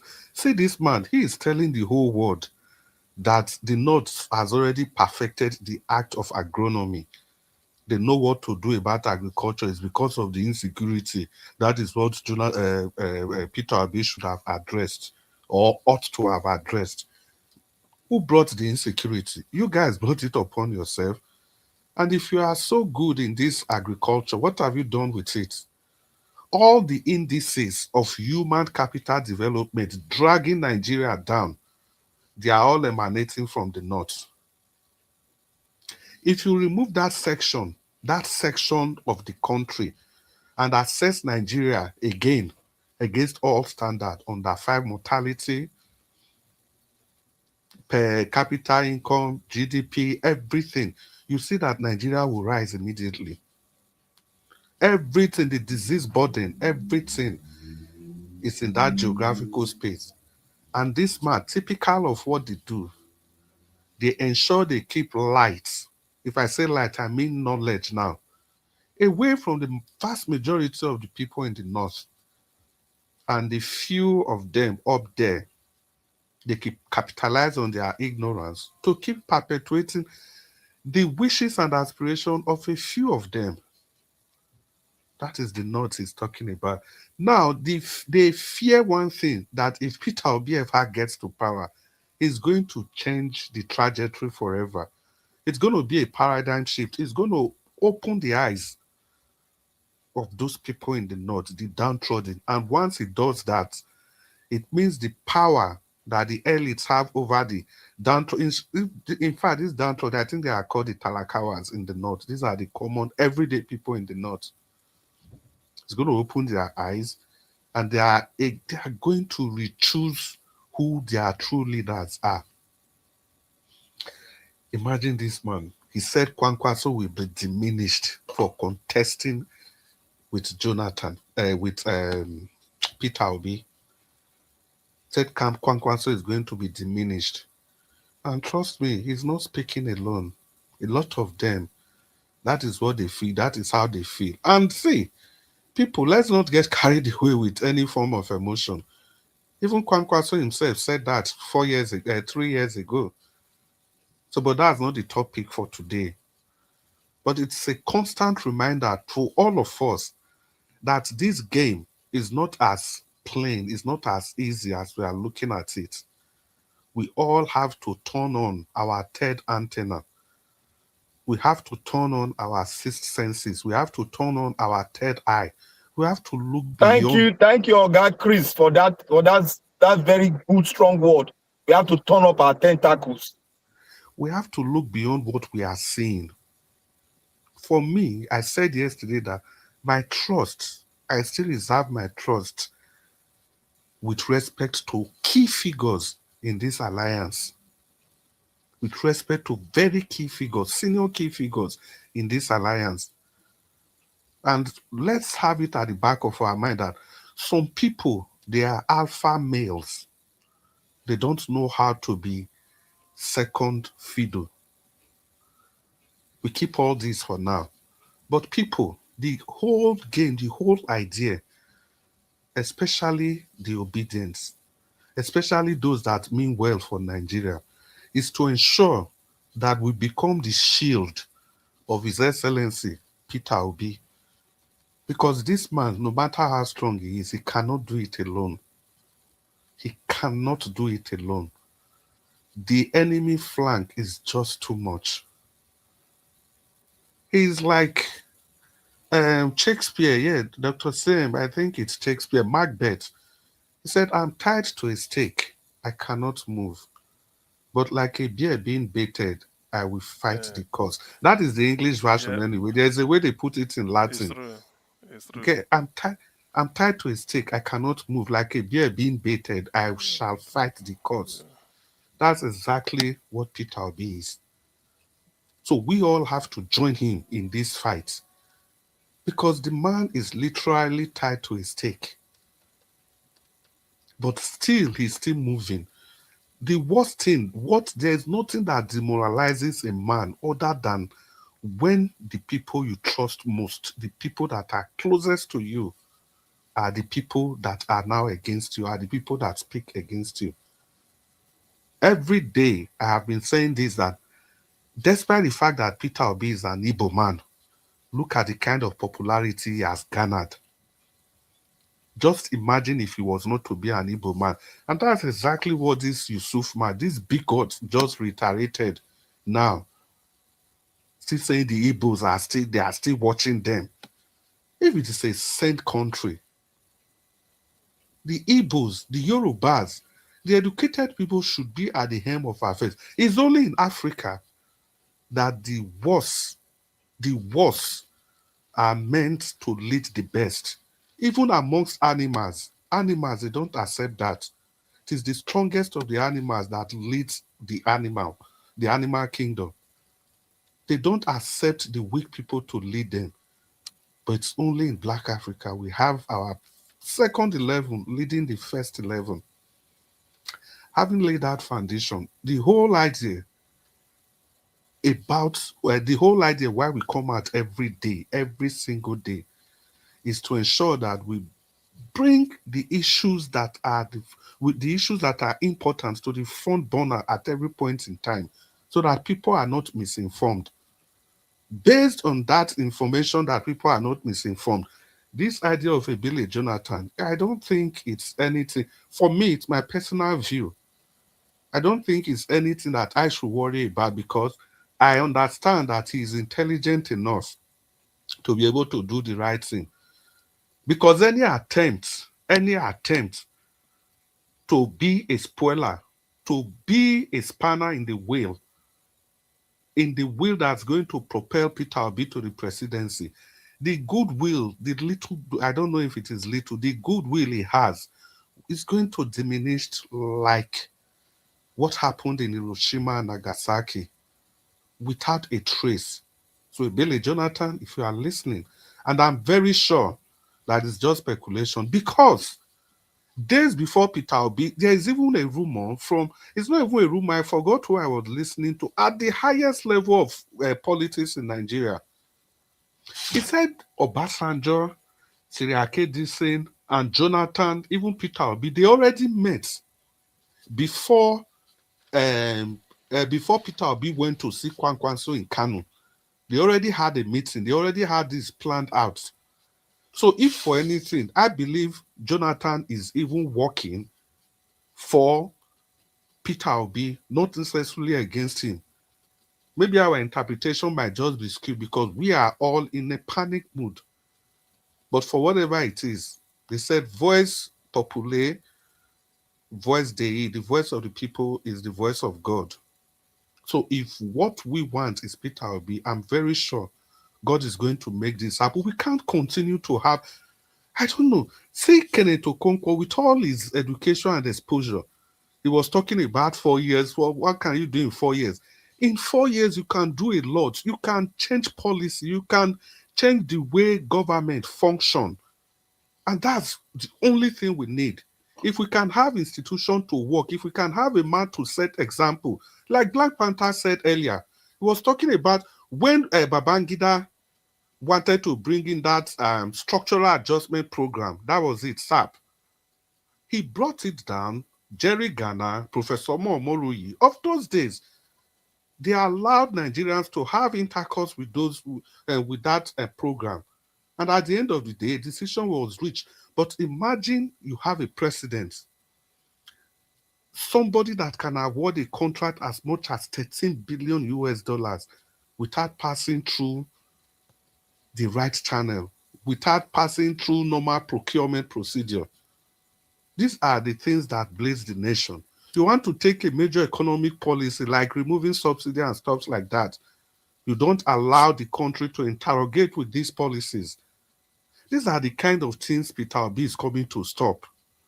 So Kenneth Okonkwo should get that in his call. That when Peter Obi said he was going to do 4 years, the man knows exactly what he's going to see. There's a parable in Benin. It is not how long you spend with a woman that will determine if you impregnate her or not. The people that have ruled 8 years, people that have ruled 15 years, 20 years, how many years, what did they really do? They all set the nation backward. So for somebody to even say he's going to spend 4 years, it means he has his plan clear cut out for him. All this man needs is just something that can propel him to that presidency. Because this man is so reasonable. He has seen that, okay, the South has 8 years. Tinubu has taken 4. It's only 4 that's remaining. So he's coming out ab initio to let everybody know that he is going to take the next 4 years, at least to bring, to make the people in the North, to make them relax, to make them understand that, okay, eventually power is going to come to you guys. But look at the way Kenneth Okonkwo is twisting this whole thing. And let's get this clear, people. The North, if I say North, I'm talking about that subset, Fulani. I live there. I can categorically say that. The other people, especially the Hausas, they are so easy to go by. They don't have time for all this power drunk. How can you explain that the 19 northern states, do you know how many governors are from Fulani extraction? And they keep coming every year since 1999. They will not allow power to go to any other part of the state. Take Edo State, for example. Edo North we do, Edo South we do. You know, Edo Central, just like in the North, it doesn't work like that. It has to be a Fulani at every point in time. And the others just need to follow. They have created insecurity. This is what Peter Obi is coming to deal with. They know that if Peter Obi comes to power, he's going to demystify. You see all this oil, all this electricity, everything they say is impossible. He's going to do it. And for you to even know that everything is possible, how can a Dangote, one person, was able to not just build a refinery, but one of the largest refinery in the whole universe? He was able to do that under how many years? And you tell me a full country cannot get that done in 60 years. The next thing is going to be the world's biggest supplier of fertilizer. And you have a nation of 220 million people and still counting. We can't give ourselves electricity. We can't do anything. Because it is simply a case of sabotage. People that are greedy for power, money, they are the people that are making sure that these things don't come to fruition.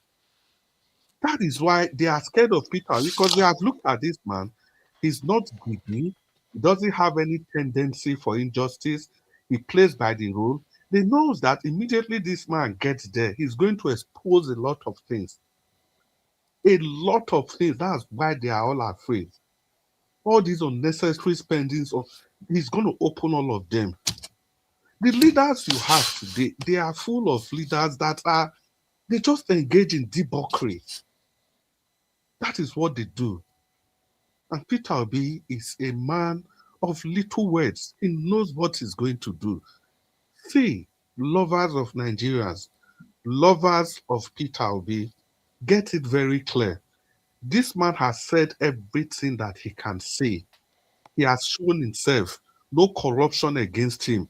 Everything against him, they are all propaganda, half-truths, and outright lies. Nothing else. What else do you want for leadership? What else? And remember, man and God will not do for man what man must do for himself. God is not coming to vote Peter Obi. We have to do that ourselves. We all have to throw ourselves in the ring. We have to throw ourselves in the battle. We have to keep cheering him up, irrespective of whatever news you are hearing. That is what I keep saying, that no matter what it is, no matter who is aligning with, I don't really care. Because for now, he still remains the best. He still remains the best. So I have to support him. I have to keep promoting him. There may be one or two weaknesses, but it's not my responsibility to be bringing those to the front burner. I have to say the good things about him, which is far, far, far, far, far more, exceedingly more than any other thing you can say about him. The next thing, Kenneth Okonkwo is moving from party to how many parties Atiku has moved from?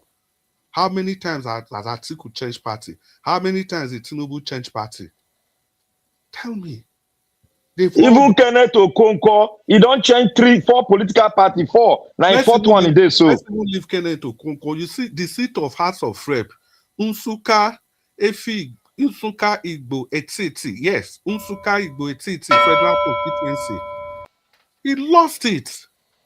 And he was just begging everybody. Please, I'll just round up with this. 10 seconds.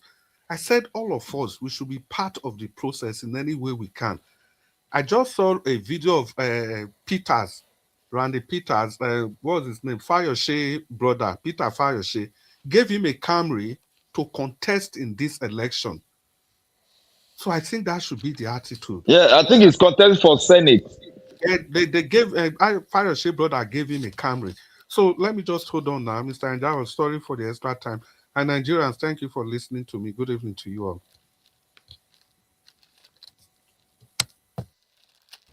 All right, Mr. Chris, thank you very much, sir. God bless you. I appreciate you. Thanks for that wonderful, extensive submission. Okay, Oga F. Emmanuel, thank you, sir. Good evening to you. Are you there? Yeah, my big brother. I greet you, sir. Good afternoon. How are you today, sir? I'm very, very fine, my brother. Thank you, sir.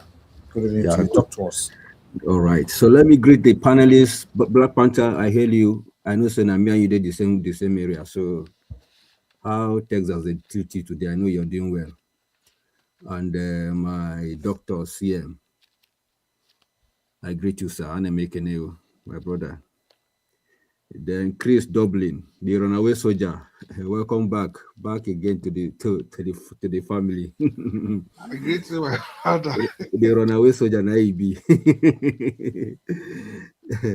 Then my brother, give us a mandate. I greet you, sir. We are all together here, so no one. Then our biggest one. The one way APC want to use to divide the vote. Jonathan Kislin. I'm not going to remove the Kislin. Jonathan. All right, no, we know. Jonathan, they want to use it to divide our vote, Abi. Anyway, I greet you, sir. Yeah, back to the issues on ground. The truth is, I can see the hand of Esau and the voice of APC in this Jonathan matter. APC want to, make sure that anywhere Peter Obi goes, he doesn't feature at all. You see, the more people indicate interest, the more the vote is being divided. So on that basis, APC will not capitalize on that and rig the election. If it is only just Tinubu and Peter Obi, it will be very, very, very, very, very hard. Very, very hard for them to skate through. So all this strategy, saying, begging GEJ to come over and do this and do that. I also thank him for his fatherly wisdom. Let me put it that way. You know, he said presidential race is not a computer game. And it's true. It's not a computer game. I want to also told them, say, you guys have to be patriotic. You have to be patriotic Nigerians. If I check around now, if I see that 50% of you here don't even have a voter's card, and yet you want me to come out for a presidential race. So it doesn't need to be Jonathan. And I love that statement. So it doesn't need to be Jonathan. It can be anybody. But the most important thing is that the leaders should make the environment, to make the election free and fair. It doesn't need to be him. If all things have been put together ab initio right before now, at least people will be jackbuying. You know, so I like the way he responded. Since they approached him, at least respect demand that he just respond to them. That will not to just chase them away, telling them, oh, I'm not coming, or I'm coming, or something. I like the response he gave to them. I will consult. That consult is deep. He said he will do wide consultation. It's deep. He could, instead of telling them, I need they do, or I they do, is the best thing a white person can say. Okay, I've heard you, no problem. But the main message that he has left with them, his two messages that I hold on to. Go and get your PVC, voter's card, and be a patriotic Nigerian. That's number one. Then number two, he doesn't have to be Jonathan. For those of us that have not really watched that video, watch it again. He made that statement. So that was a good one from him, but I know for sure he wasn't coming out. So the only way to shut them up is to say, I'm going to do wide consultation. So whatever that come out of the consultation, then they will make, you know, he will let them know. But you and I know that that is dead on arrival. That is for that. Anyway, for Kenneth Okonkwo, I look at it this way. A month ago, it was Boala. Boala is a lawyer. Kenneth Okonkwo is also a lawyer. Boala is from the north. Kenneth Okonkwo is from southeast. So it has become 1-1 now. Southeast has a kind of Boala's person in southeast, in the person of Kenneth Okonkwo. Why in the north, Boala is there? So it's 50-50. So the same thing, there's no difference.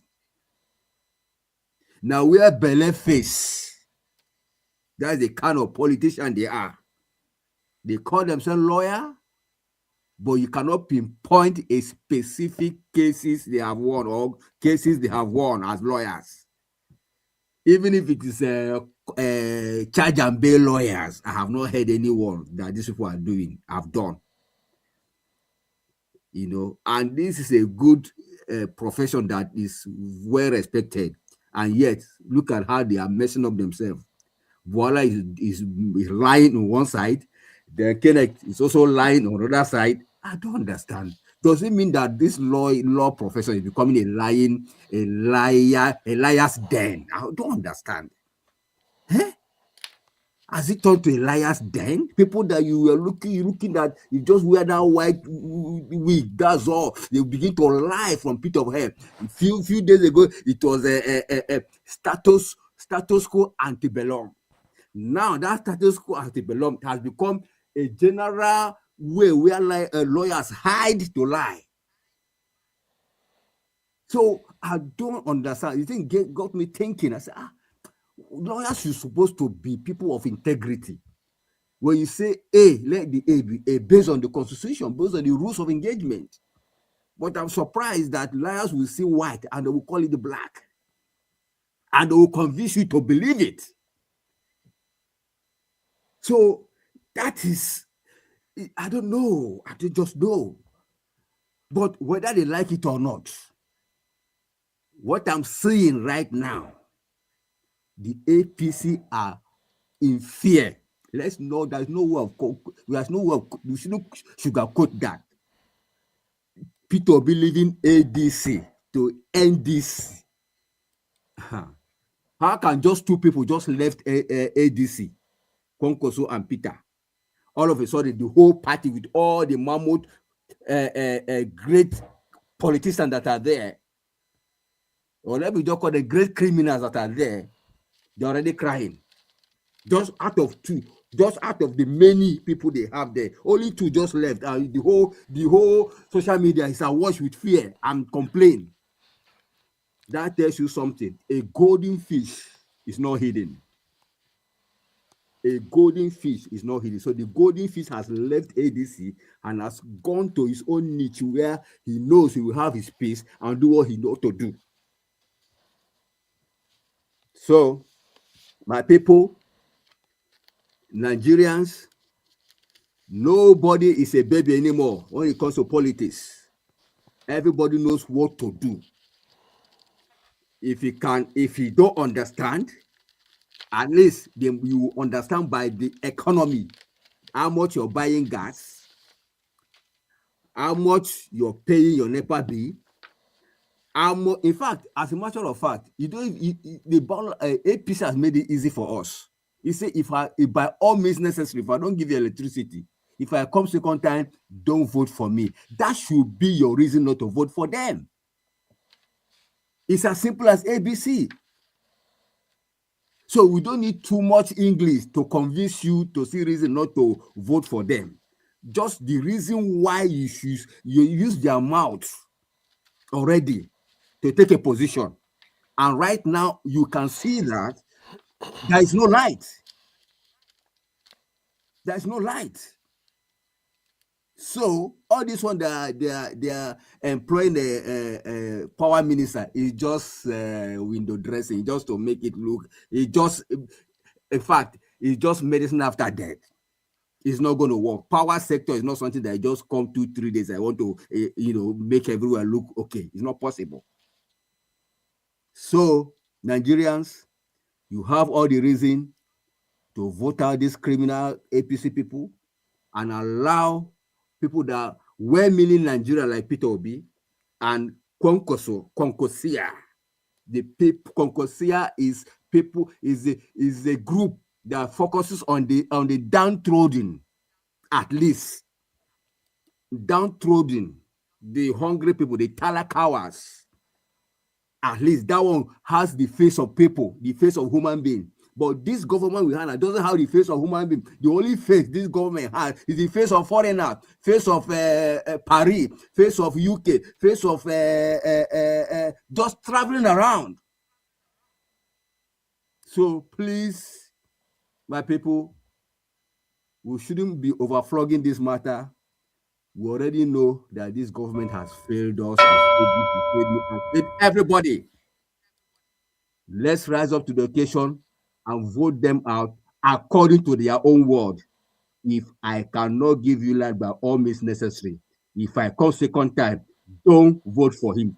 So people don't vote for APC. Thank you. All right, Oga F. Emmanuel, thank you very much for coming to put your voice to this.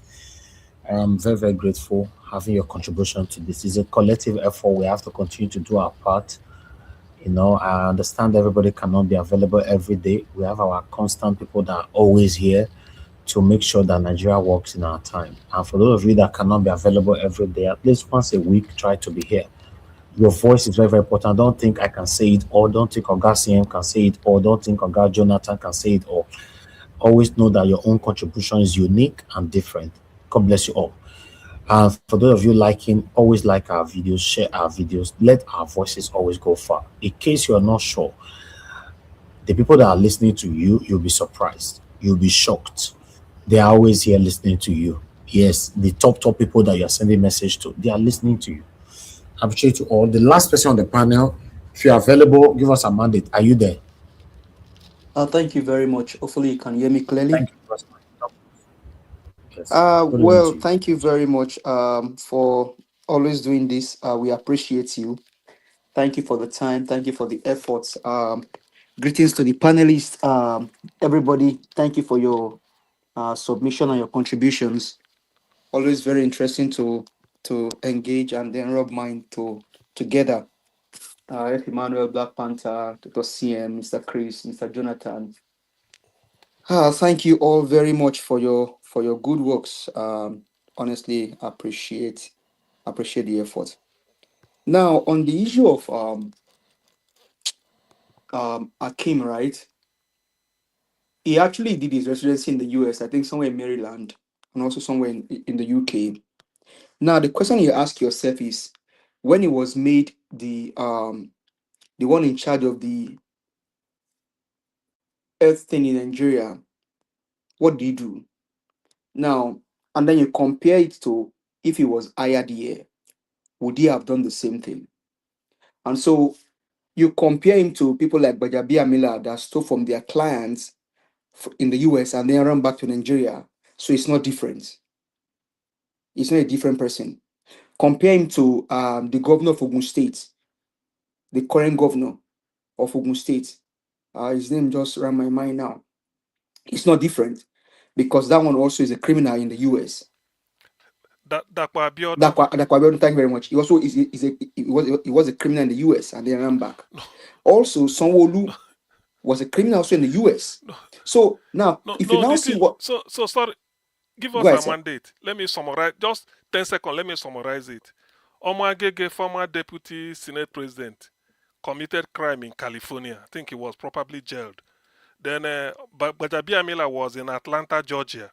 He stole from his client, practicing as a lawyer. He was debarred. Dakwa Abiodun went to prison in California. Then Sanwo-Olu paid a prostitute in Chicago nightclub with fake dollar. They catch him. So you see, in a nightclub in Chicago, now they are Sanwo-Olu doing own. So all of them now, look at, they're all leaders in Nigeria. What a shame. Continue. Thank you. So they are all leaders. So now, if you cannot separate Akin from them, because what he cannot do in the US, even though he studied here in the US, what he cannot do in the US, he went back to Nigeria, he did it. Now they had to block the gate of the office, preventing him from coming to the office before he had to relinquish power. And you now see such a person speaking about Mr. Peter Gregory Obi.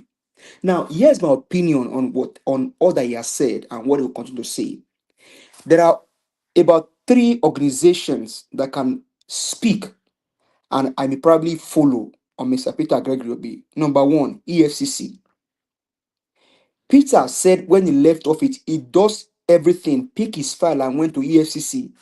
I have come home. Please, can you guys check me because I'm about to leave? They could not find, they didn't find anything. No corruption, no money laundering, nothing. Clean. ICPC, nothing.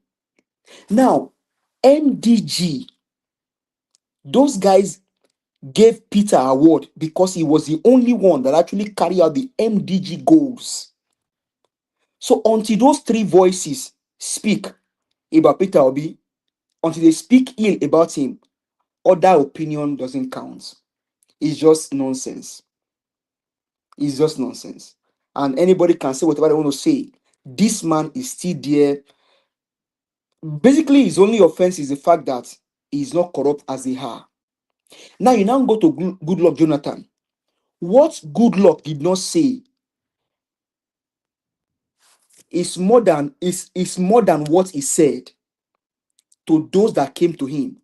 What Goodluck Ebele Jonathan did not say to those that came to him is more than what he said. Now, and yes, number 1, the pastor in Redeem, Yemi Oshibajo, a parish pastor in Redeem, vice president to Buhari, said if Goodluck Jonathan did not give them power, they will form a parallel government. Goodluck gave them power. They had to bring in mercenary against him, destroy his government. Now they are going back to him again now and say, what they destroy, come and help them to fix it. Because those that went to Goodluck Jonathan today, I believe 100% of me said, allegedly, they are sponsored from Tinubu. The first man that spoke is from Southwest, a Yoruba man. I mean, I type in is from Southwest. So when you begin to and F man, he said the hand of soil of Saul of the hands of Saul, the Esau, skin of or the hands of voice of Esau. Jacob. So you now know who is sending these guys. They told Jonathan, if you don't give us power, we will make sure we form parallel government. Jonathan is walking free today. You know where Yemi Osinbajo is? He's just gallivanting around like a man that has no destiny. But here's another cash. I want to believe that those of them that are going to Goodluck, Jonathan knows that there were also heavy corruption during Jonathan's administration. That a woman had to go and buy Komu brazier for over $2 million? That's what they call Komu in Yoruba and brazier in English under Goodluck Ebele Jonathan's regime. So when you are whatever you are asking for, know what you are asking for. And Mr. Jonathan, you said it well. You may not speak about his character, but we know some things about his character. And I think CM also has said something about his character here. But what we are saying is, you are asking for Jonathan that also his government is heavily corrupt. That he himself cannot administrate over, that one single woman can buy brazier for $2 million US. How is that going to be different from Bola Ahmed Tinubu's government, this crooked government? So they know what you're asking for. It's just sympathize, comparize. And the reason why, because of one man called Peter Gregory Obi. He said, if you find corruption in me, bring it to me. I will stop running. Why the likes of Kenneth Okonkwo are crying about primaries or no primaries? Peter Obi did not tell you that he doesn't want to submit himself to primaries. He only told you the process is not going to be fair. And why? Atiku is good in dollarizing processes. Make the process so clean. Make it a free and fair process. And we'll all be good. Anybody wins, we go for him. That's why I am leaving ADC. So how is that a problem? That after this man left ADC, people like Kenneth Okonkwo are still crying foul. They are still crying wolf. But you know what? It's only a charge and bail lawyer that can do that kind of job. But tell me, how many cases has Kenneth Okonkwo taken to court? I am sure that KO or Kenneth Okonkwo is not okay, and he will not be okay until he probably gets himself right. So for me, we'll just continue to be here and see how this principal plays out the politics. All I just need Nigerians to do is let's keep supporting him. Regardless of the stone and the tantrums being thrown from everywhere, that is what you will still see more. More are still coming. More will still come. All we have to do is let us be on alert. Let us not chicken in. Let us not throw in the towel. More is still to come. But let me say this to Dixon, the Dixon Sereki. Please don't waste our time. Don't waste Nigerians' time, because time is money. If you have another deal elsewhere, let us know. Because Peter Obi is now in NDC, Kwankwaso is there. We have a nation to save. We have a people to rescue. We cannot afford to allow the next 4 years to be in the hands of Bola Ahmed Tinubu. You know what they are doing now? They are sharing nairas to Nigerians just because they want vote. If he knows that he's so popular and is a man that can win election, make it free and fair, and let's see who win. But I'm very sure that all things work well for us. Peter Obi will become president of Nigeria.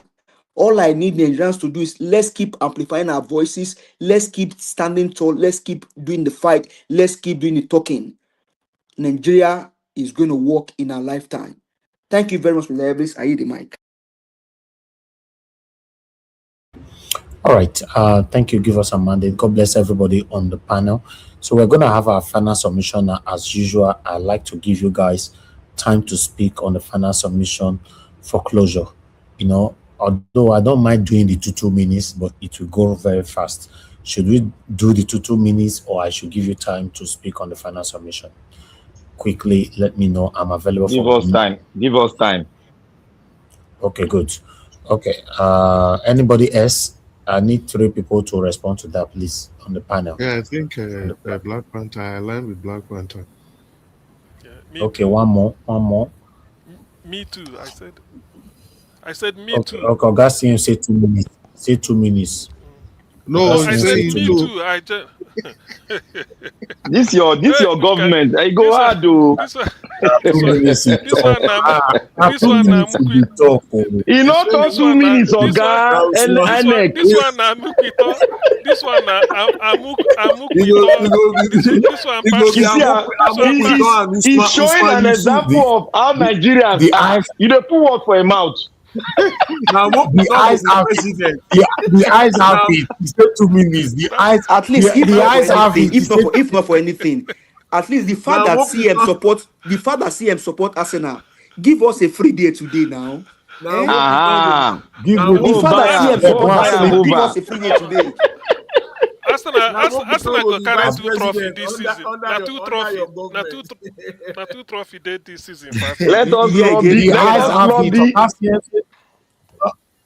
us lobby the chairman. Gas CM say 2 minutes. The eyes have it. No. That one are your own. That one are for your own parliament, for inside your house there. Not before here. Because of insecurity, INEC is now working on the election. Our life is not secure here, INEC. Please help us. All right. Let's do 40 minutes. 40 minutes.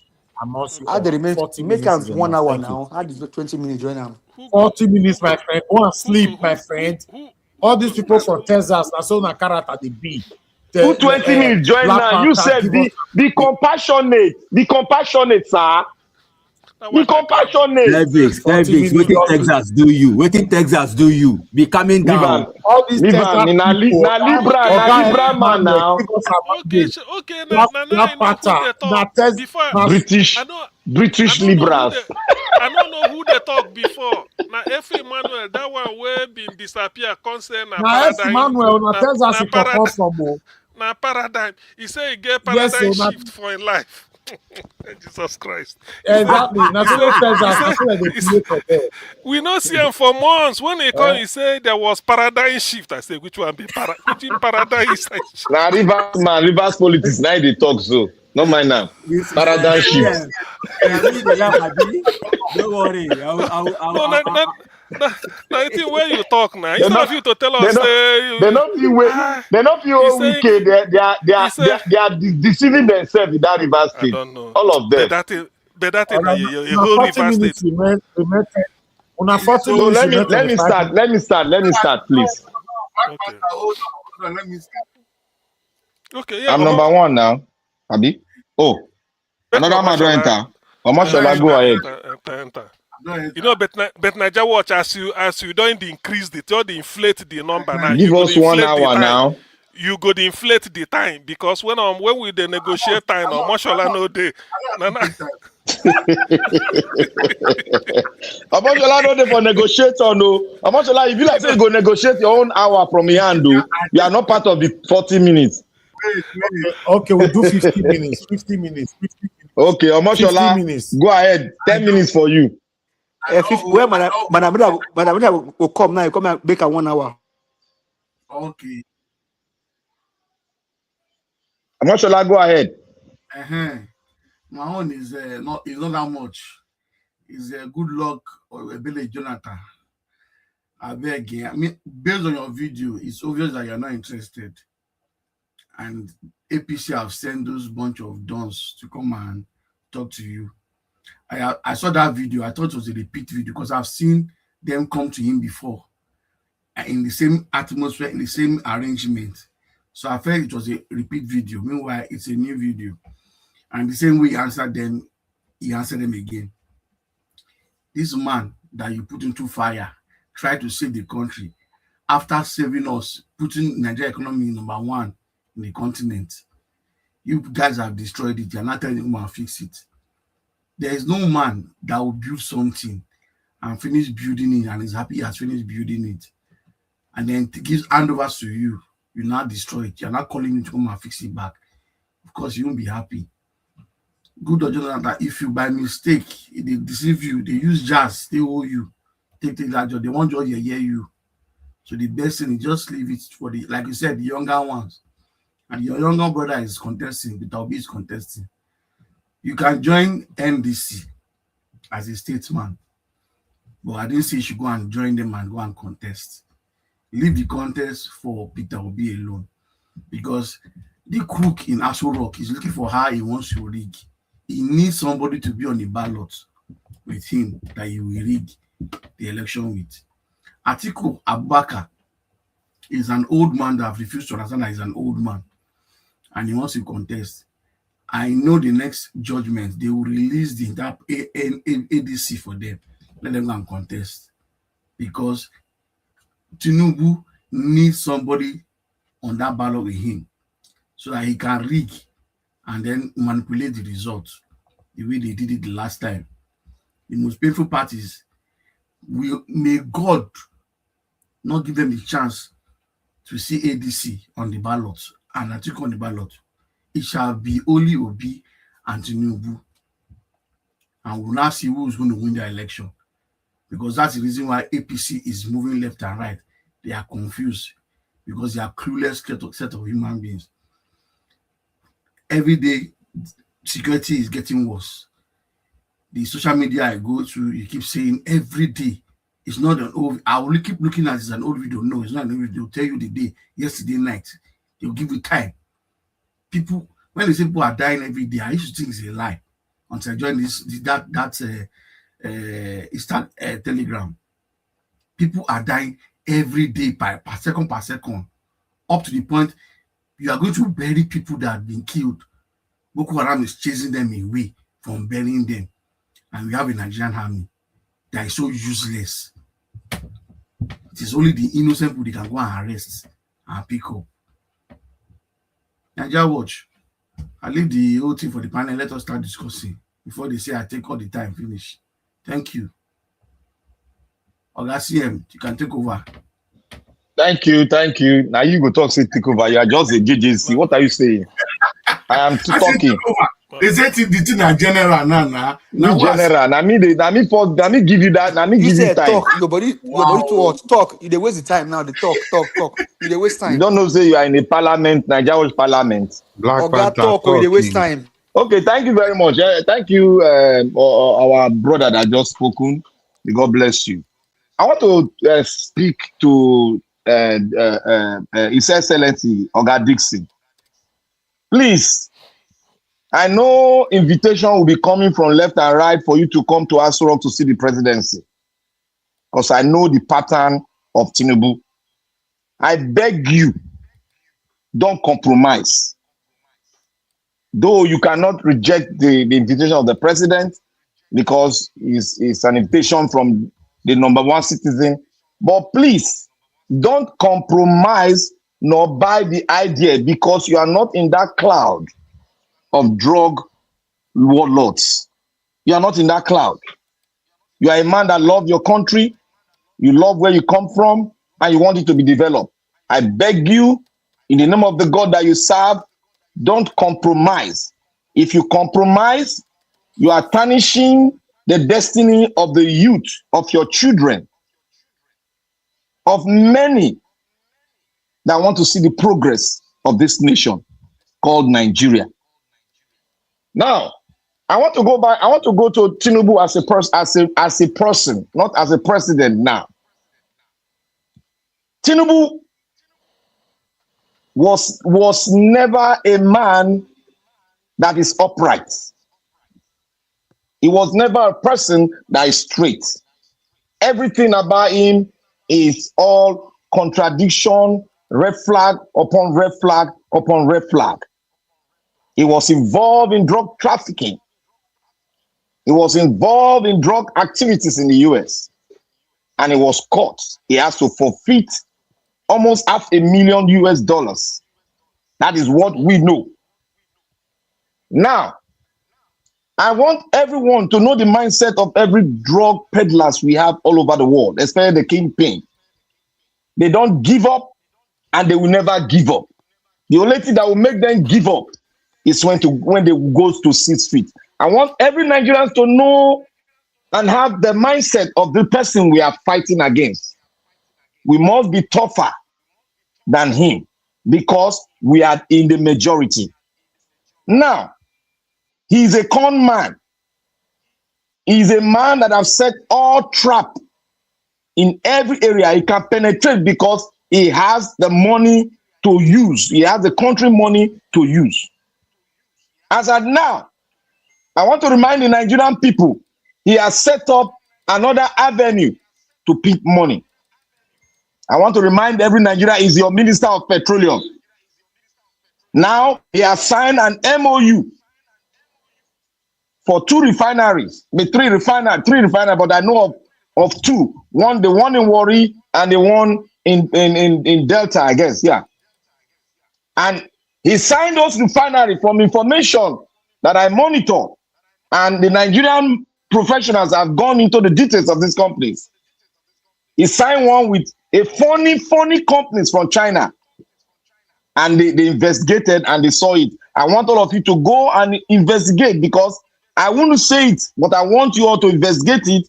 It is an avenue again to stifle and loot the wealth of this nation. So please, I beg everyone, let us go and investigate that and know it's online now. They are talking about it so that we blow it out. They are stiffening the neck of this nation and they want to destroy this nation. Because what we are going on, like Jonathan now, our president, former president Jonathan now, is having a case in court concerning whether he can contest. I think it's tomorrow or next week.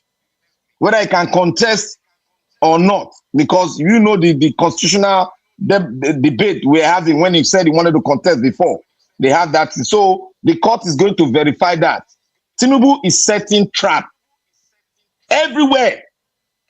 We should not narrow our mind or put our mind in one space. We are fighting an holistic battle, and those battles are very thick. We should be upright. We should not just look at one part of it and said, oh, look at the man that is turning the mindset, that is maneuvering the table on every one of the leaders that mean well to make Nigeria stand up again. That is what I want us to do. Not narrow your mind on one particular place. Tinubu is coming from every angle because that is the tactics a drug peddler lords they use. If more money cannot get it, if the citizen, he cannot use them to get it, you can as well answer the answer what he will use to get it.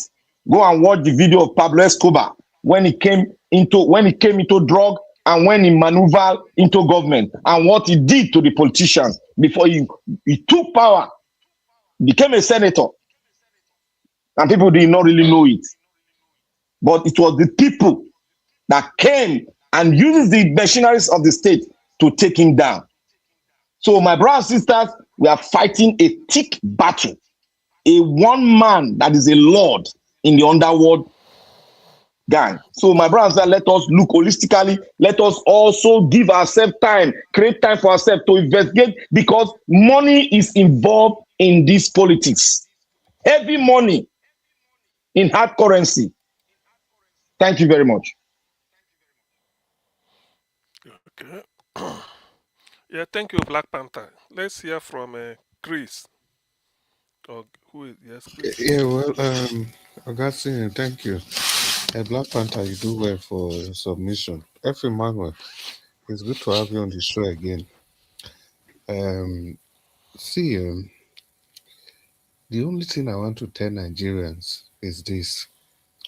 Can you not just sit down and ask yourself this question? Why is it that anything His Excellency Peter Obi does always makes the headline, anything at all for that matter? And the headline now is like this: the opposition, the people in power, Tinubu and co, they will be talking about him. The other opposition that are supposed to join him to fight the people in power, they will be talking about him. Everybody on the street will be talking about him. Is that not enough for you to see that this man carries a special grace that can liberate this nation? And as for the opposition, as for the people in power, can you not see that the reason these people are afraid of this man is because they know his potential? Imagine Tinubu has everybody in his pocket, including 31 governors. He has a vice president that controls the Northeast, and he's still afraid. Okay, if Peter Obi the camp, how come it is people in Tinubu's government that will be, I don't know, they will be the one criticizing the way he decamped. They will be the one saying he would have stayed with Atiku. What's their problem in it? What exactly is their problem? Because the 6 million votes you and I saw is just it's just like scratching the surface. They actually saw what happened in that election. And the truth is that the things that make that thing to happen in that last election, they are all still in place, even better than the way things were then. So they know that any free and fair election, His Excellency Peter Obi is going to win. Even election that is not free and fair, they also know that the man will still win, no matter how much they try to rig him. So that is why all of them, they have just one task, only one task, and that is to make sure that he is not on the ballot. Exactly. See, guys, do you know the people that understand the Edo State House of Assembly very well? Natasha, Two Faces' new wife, Natasha, she just joined the NDC. This is the granddaughter of Sir Gabriel Igbinedion, for that matter. Yes, Sama. Yes, so what does that mean? Oh? I don't understand that thing. Oh. He's using the name of Peter Obi. It's Peter Obi. It's Peter Obi It's true. miracle. She is using that name to climb up. She's already in the House of Assembly. Now they've gone to join the NDC. Not just him, not just her alone. There's this other Agoba Simi. These are already strong men in their own right, but everybody wants to use the name of this man because they saw what happened in the last election. This other man in Senate, what was his name again? Neda, representing Edo South Senatorial District. He was actually a placeholder. He was a boy to the senator. So the senator went to the APC. The senator was yes, that same Imaswen that all of you know. That one that could not tie the road that even lead to his own house. That same guy, and that guy has lived almost all his life in the US. He was a PA to the senator, the person that was the senator. So that one just told him, look, this Labour Party, we don't know what they happen there. You stay there first. So that if I not get ticket for APC, I go come back, you'll give me the ticket. That was all. But when his brother could not get the ticket and the brother, he said, no, I'm not going to give you this ticket again. To tell you that that man was a complete neophyte in politics. But because of that name, Peter Obi, he got re-elected. He got elected to the Senate. Chris, I also Yeah. want us to look at this P2B phenomenon like this. So many people want to go into politics, but they are looking at who will lead them. So the moment P2B come out, everybody now want to be in the same party with P2B. Although some people may use it as a way to win and then cross over like they did before. But I think with the way things are going, if I give you an example from Anambra State, there's a lady who was I think Is it the one that works in the Arise before? Yeah. Oh, Yeah. you they follow. So Yeah. she resigned. She resigned. Probably she resigned. Well, yes, she must have resigned her appointment. said No, she wants to go into she's not more in her rights. She has resigned.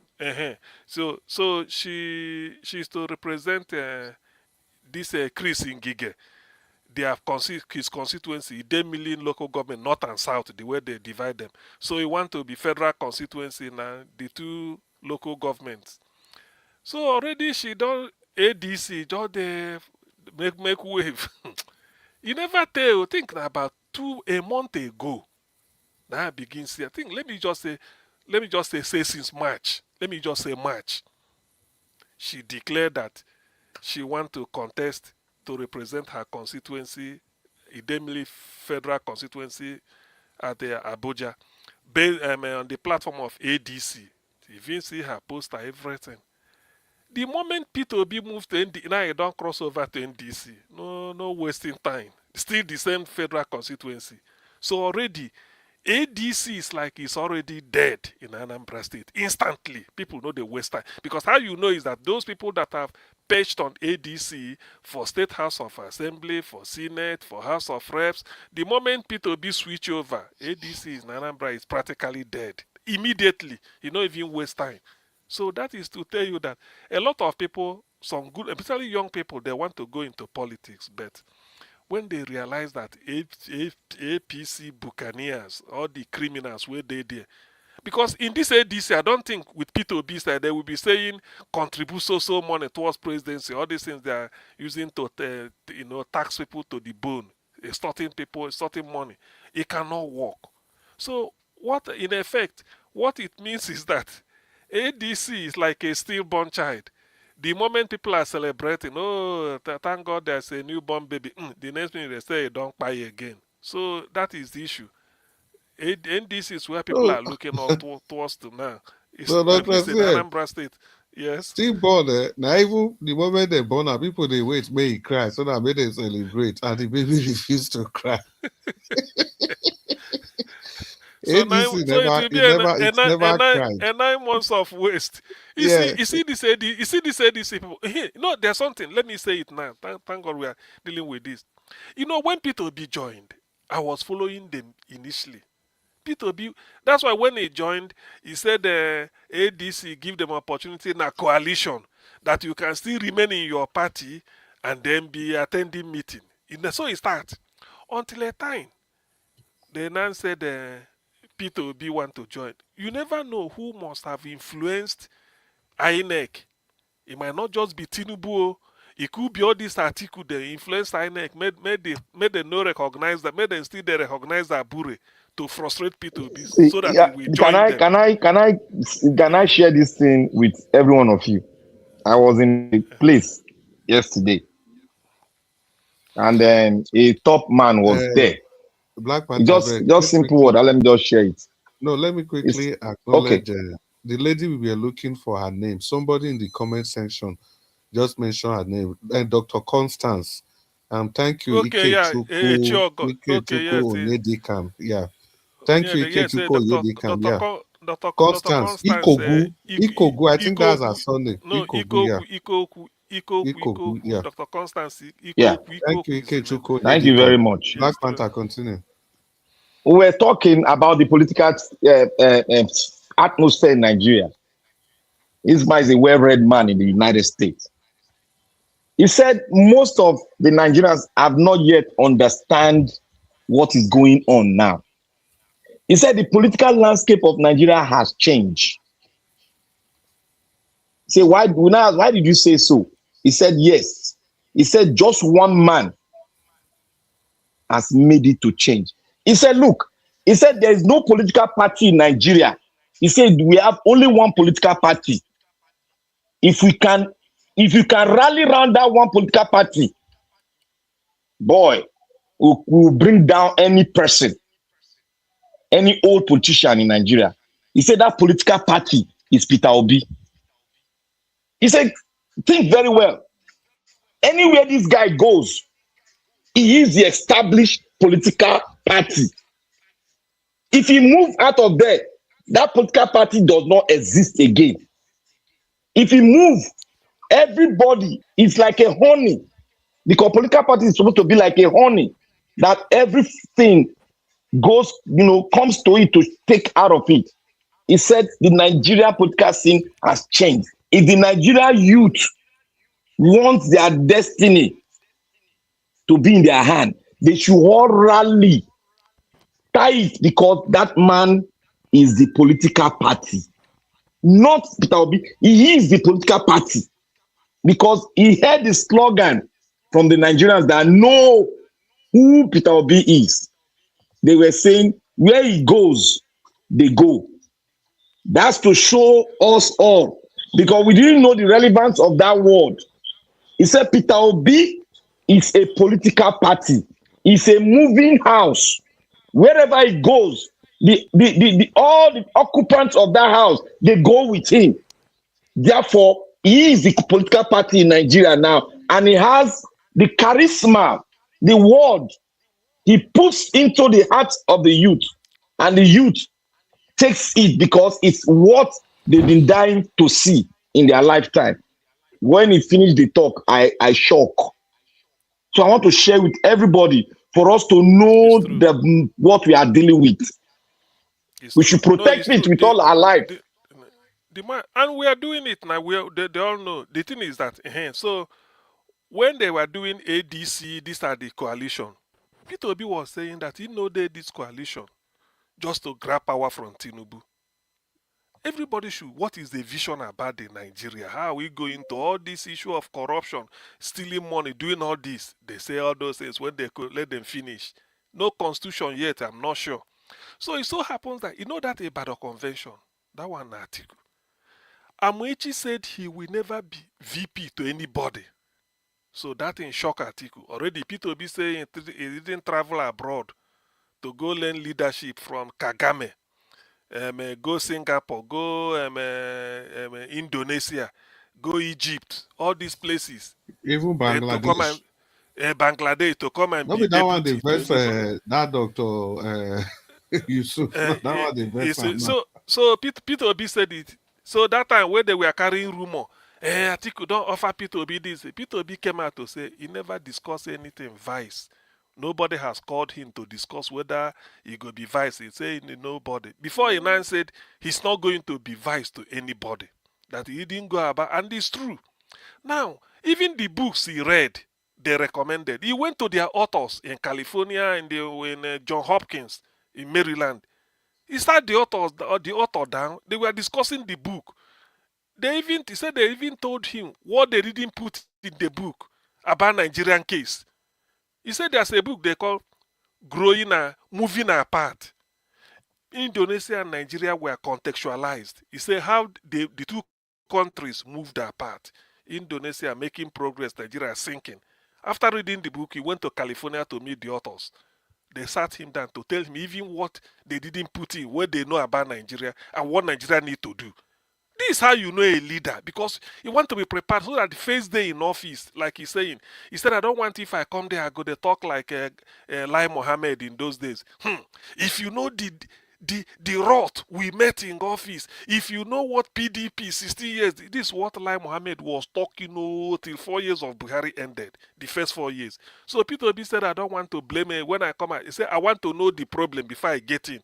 So that if I know, I said I've already known it, I'm meeting, I'm coming to solve it. Not when you get in, you start to give an excuse. After all, if there's no problem, people won't elect you.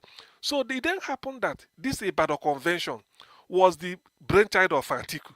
First, Atiku went and met with Makinde. But some people know they learn. It was a weekend that Amechi sponsored Buhari with River State money. Alabono Day here. Then Wike sponsored Wike sponsored Tambua. Then Atiku no Kowa na sponsor because they thief money for Delta State take do them. So in they look for Makinde to be made them Makinde should come over, they should do it. Maybe go part of coalition. After this Ibadan something, I've never heard that because we have about 18 parties in Nigeria, including Showore's party or AA. Is part of AN, what do they call them? Is it not ANC, African Nationalist Congress or so? So Showore's party. He said the whole opposition will present one candidate. That is to say, PDP, PDP, Labour Party, PRP, ADC, even this NDC, all of them we present. Then when they came back, Peter Obi now asked, he said, this our direct primary we've resolved that we're going to do direct primary. What are we doing? And they said a consensus. It's okay. What did we say about zoning? Because every political party has zoned their presidency to the south. They kept silent. They didn't say anything. Then Peter Obi bolted away. You see, every political party in Nigeria, SDP, they say in the south, their presidential candidate must come from. All of them, all including APC, Tinubu is already south. All of them. ADC, are you now zoning like the rest people? The thing what happened for PDP because Atiku they kept quiet. They said they've not discussed this. Peter Obi bolted away. They don't want to. So that's why this is the reason why Obi left them. Because if they zone to the south, Atiku is effectively out. But sorry, CM. So those questions that Peter Obi asked, are they not viable questions to have asked? Because he knows that they are viable questions now. See, that's what they should do. Why then is Okonkwo that is not okay crying about? Our mandate. Give us our mandate. Okonkwo like now just a tip of the iceberg. You know, Peter Obi is not a man that's very loquacious. He's even keeping some. If that man explained, if he revealed what happened behind the scene, this Kenneth Okonkwo, nobody will even mention his name again. See, you know, one thing is that's why I said what I said. Please, people should not misunderstood me. People when no people no go understand. When I go just they see it's like such person where just they see the top. Kenneth Okonkwo, all this is where they talk. We don't give a name. Onuku, just Onuku is the equivalent of Okponu in Yoruba land. ONU, Onuku. Now with the call, no get sense. See what you need. Okay, after you don't talk, we never discuss them. Somebody from the north don't they contradict and say, look at what you said about Atiku. Now that same Atiku is a person. You see when I look at I think some mothers do have them. There's a program the BBC used to do. They say they call it Some Mothers Do Have Them.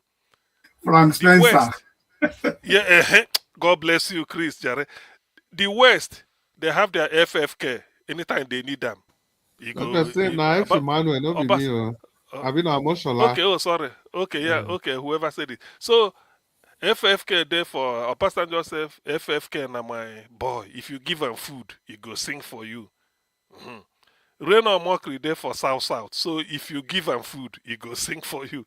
Daniel Buela there for the North. If you give him food, he go sing for you. So Kenneth Okonkwo is like a taxi for hire, international airport taxi. He's from the southeast now. They never get southeast now. And now they talk now. See, you know, now I don't give everybody own. So now it be our own. If you give him food, he go sing for you. He thinks everything no be Nollywood, everything no be acting.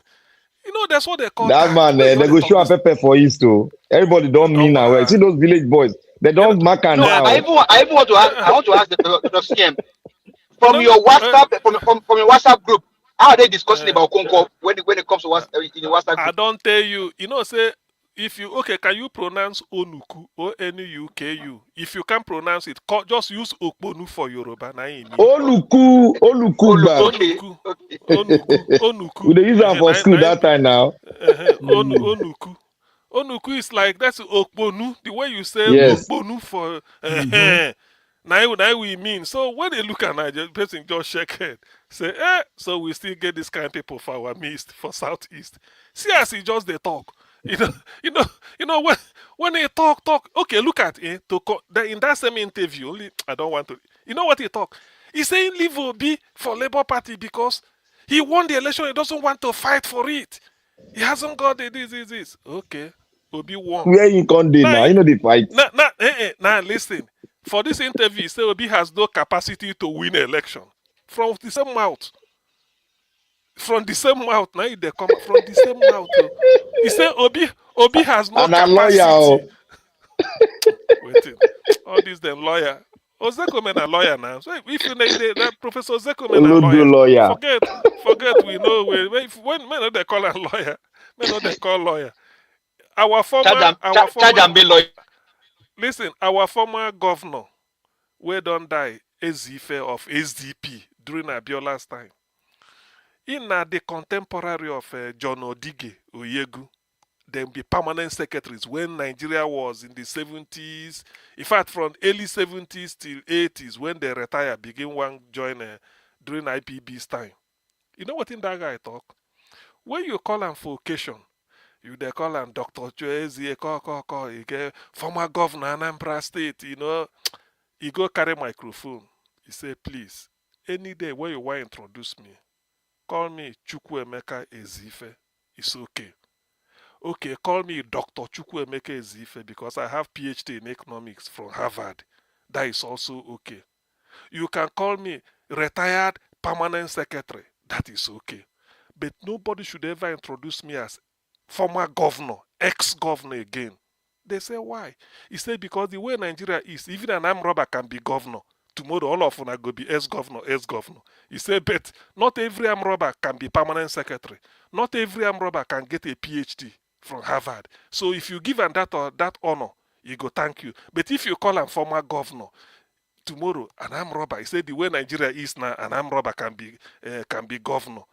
Tomorrow, when both of them see, they say these are former governors. So, but he no be armed robber. So it means a lot. This Kenneth Okonkwo, where they talk now. What you just said now carries a lot of wisdom. That's why governors don't respect themselves now, because they believe they are all the same. That's why they find it difficult. They find it difficult to believe Mr. Peter Obi. Even when they do, they are angry. They are mad. How could they have done this? Until I come to UK, I keep saying it. Unless now Peter Obi don't emerge, the best governor ever Nigeria has ever produced, na Lateef Jakonde. It was when I came to UK and I had to hear council flat, council house, council this. I say, so now be the low-cost housing Jakonde they put up in Lagos. Free education. If you finish primary 1, you want enter primary 2. All the textbooks where you use, do primary 1, you go drop them behind. If it's mutilated, you replace it. If it's stolen, you replace it because they go sign them against your name. When you enter primary 2, textbooks don't they? Exercise book. So this was what, and Jakonde was doing it, nothing like tribalism. So far you are in Lagos. Then he built Lagos State. He built Lagos State. Yes, please. The Jakonde saw everything that works in UK, imported everything to Nigeria. I know now. I know until I come to you. Until I come to you. I'm talking up to the real system they are saying in Nigeria now. It was Jakonde that set all the ground rules down for this Tinubu to be jumping up and down. Jakonde paid money to a French company to start metro line. The type they Newcastle or they over London, so that you move from Yaba, from Yaba bus stop because Yaba bus stop is like central in Lagos. Everybody know from Yaba bus stop to Marina. He said people going to Lagos Island, Victoria Island, everybody must pass through Kata Bridge or Eko Bridge or Third Mainland. He said it's better if you come to Marina, you park your car, enter train. That thing will just carry you, drop you from Yaba to Marina. Then from there you go continue to Ikoyi. Jakonde don't pay advance money, deposit to start. Buhari took over. This is a Lagos state government money. Buhari took over 1984. Stop it. He said they are in a hurry. He said, hurry. Where are they? Hurry. This is the kind of that money because of agreement. The people don't even open ground for a second or to put one block. They collected the money because you default for the contract. That was how Lagos state government lost the money. The thing was not built. So Buhari with Fulani feudal system set Nigeria back by 1 million years. Go and ask. When I read the thing about Newswatch coverage, that everybody was shedding tears. So that was what division Jakonde saw. Throughout Jakonde's 4 years, now Toyota Crown, his private car, where they live in Lupeju, now he get till he finish. Have you ever had Jakonde get this mansion for Lagos or get Jakonde no get anything? Now Buba he they wear that Iro and Buba he go just wear or that Shokoto he they wear like that. So when I came to UK, I say, so this was the vision of. Do you know why he built Lagos State University? He said Lagos State University should be non-residential. Then go they run mainly weekend courses so that people where they ministry, whether you are in federal in Ikoyi in those days, federal secretariat, or you are in the Alhausa Ikeja, because people will go to use school start, become clerk, enter the work for anywhere. So instead of you leaving your job to go to university, better enroll with LASU. Degree where they take 4 years, your own fee take you 5 years or 6 years. Now every weekend you go lecture, maybe Friday and Saturday or Sunday. That was why he said a non-residential, and I don't think they pay fee. That's the way he subsidized them. Jakonde was doing mortgage in Lagos, that all those low-cost housing, because the first low-cost housing Jakonde built was the one in Ekporiko State. It was there. It was opened March 1980. Jakonde became governor 1st October 1979. So by March 1980, 6 months, he called Awolowo as the leader of UPN to come and open them. Awolowo, when cutting the tape, look and call him Baba Kekere. That was how the name began. Baba Awolowo was saying, "Na Jakonde is his reincarnation. Now him they do he turn like this, call him. Now him be the Baba Kekere. Now there the thing begin happen Baba Kekere. So I know about this thing. So after Ipori, you see my two. You see you see Apapa Road, Ipori Costain. You see my two. You see Okafa in Solo. Everywhere in Lagos. Yes. Dr. CM, I want us to really little bit dig into this the movement of Grenadian daughter to end NDC, because it's granddaughter, because it's like a rolling stone that is ready to hit anybody now in Edo State, because it's going to change a lot of things. Okay, they are not it's going to change a lot of things. Black Panther, you that come from Edo State, I know you go laugh, but you go answer them. Now, let me throw the question back to you. With Igbinedion's granddaughter, Eki Igbinedion also. No, Eki na the wife of Nosa Igbinedion. Lucky. The former governor. Lucky Igbinedion. Lucky Eki na be the wife. But this one will be the granddaughter now, where they talk. So Natasha, you call her. With Natasha, where enter NDC, which is to be on that one. How Okpebolo go raise now there they go. Okay. I said a rolling stone. You know the I said a rolling stone they come so which means if before you go there, if Okpebolo talk about Peter Obi again, we go tell her make he deal with Natasha first. Make he forget Peter Obi. Make he deal with Natasha. I just talk and say a rolling stone they come, so you go hit anybody. It's true. Because what I'm seeing now, you know, I said one thing. I say Edo State, we need a rallying point. Since they say somebody Esa, what did they call her? How did they call her? Na Esa, whatever did they call her? They call her. Now, a substitute, a rolling stone don't enter now. And you know, say that one get name where they open door, if they open aircraft, it don't come now. Now, the rallying point now be say the girl, if they are not careful, it will come lead a movement in Edo State. Because the brand, the party don't land where that is Obi, it don't land. And he can't be somebody where they open door. If you can't land, he go lead another movement. Okpebolo go run come for Edo State for this one where they come. So where are the forces? So he go run. Oh. Okay, make we the ask questions. Yeah. Chris Dublin, you can also contribute. If let's say Natasha go lead the Rolling Stone, na Natasha go lead the campaign, maybe NDC for Edo State. So if Peter Obi want come raise his hand up, what you know, you go Pueblo, what you know? This the thing go change, you see, you go change. You see, be careful what you wish for. Okay, Natasha go there saying they in the invite to be as party leader. May them come flag off NDC for Edo. So Eh, Natasha go there, Pebolo go there tell her. the Okpebolo go When be say saying no and then come. be he been on a political family. Anyway, apart from the father will be what is it called? The former Lucky. That one different. But the Esama Bini himself, Igbine, the real man. What he did is that not during his birthday, Peter Obi said these are the people that deserve GCON. He pioneered the private airline business in Nigeria, Okada Air. Yes. That was what made the motorcycle for our side with the column Okada. Call him Okada. If you did Okada now with the column, north they call him I think Achaba. Then they call him for north when I read them. So, but for our side, east south is saying Okada. If you did ride, if you're a cyclist, they say Okada. They do.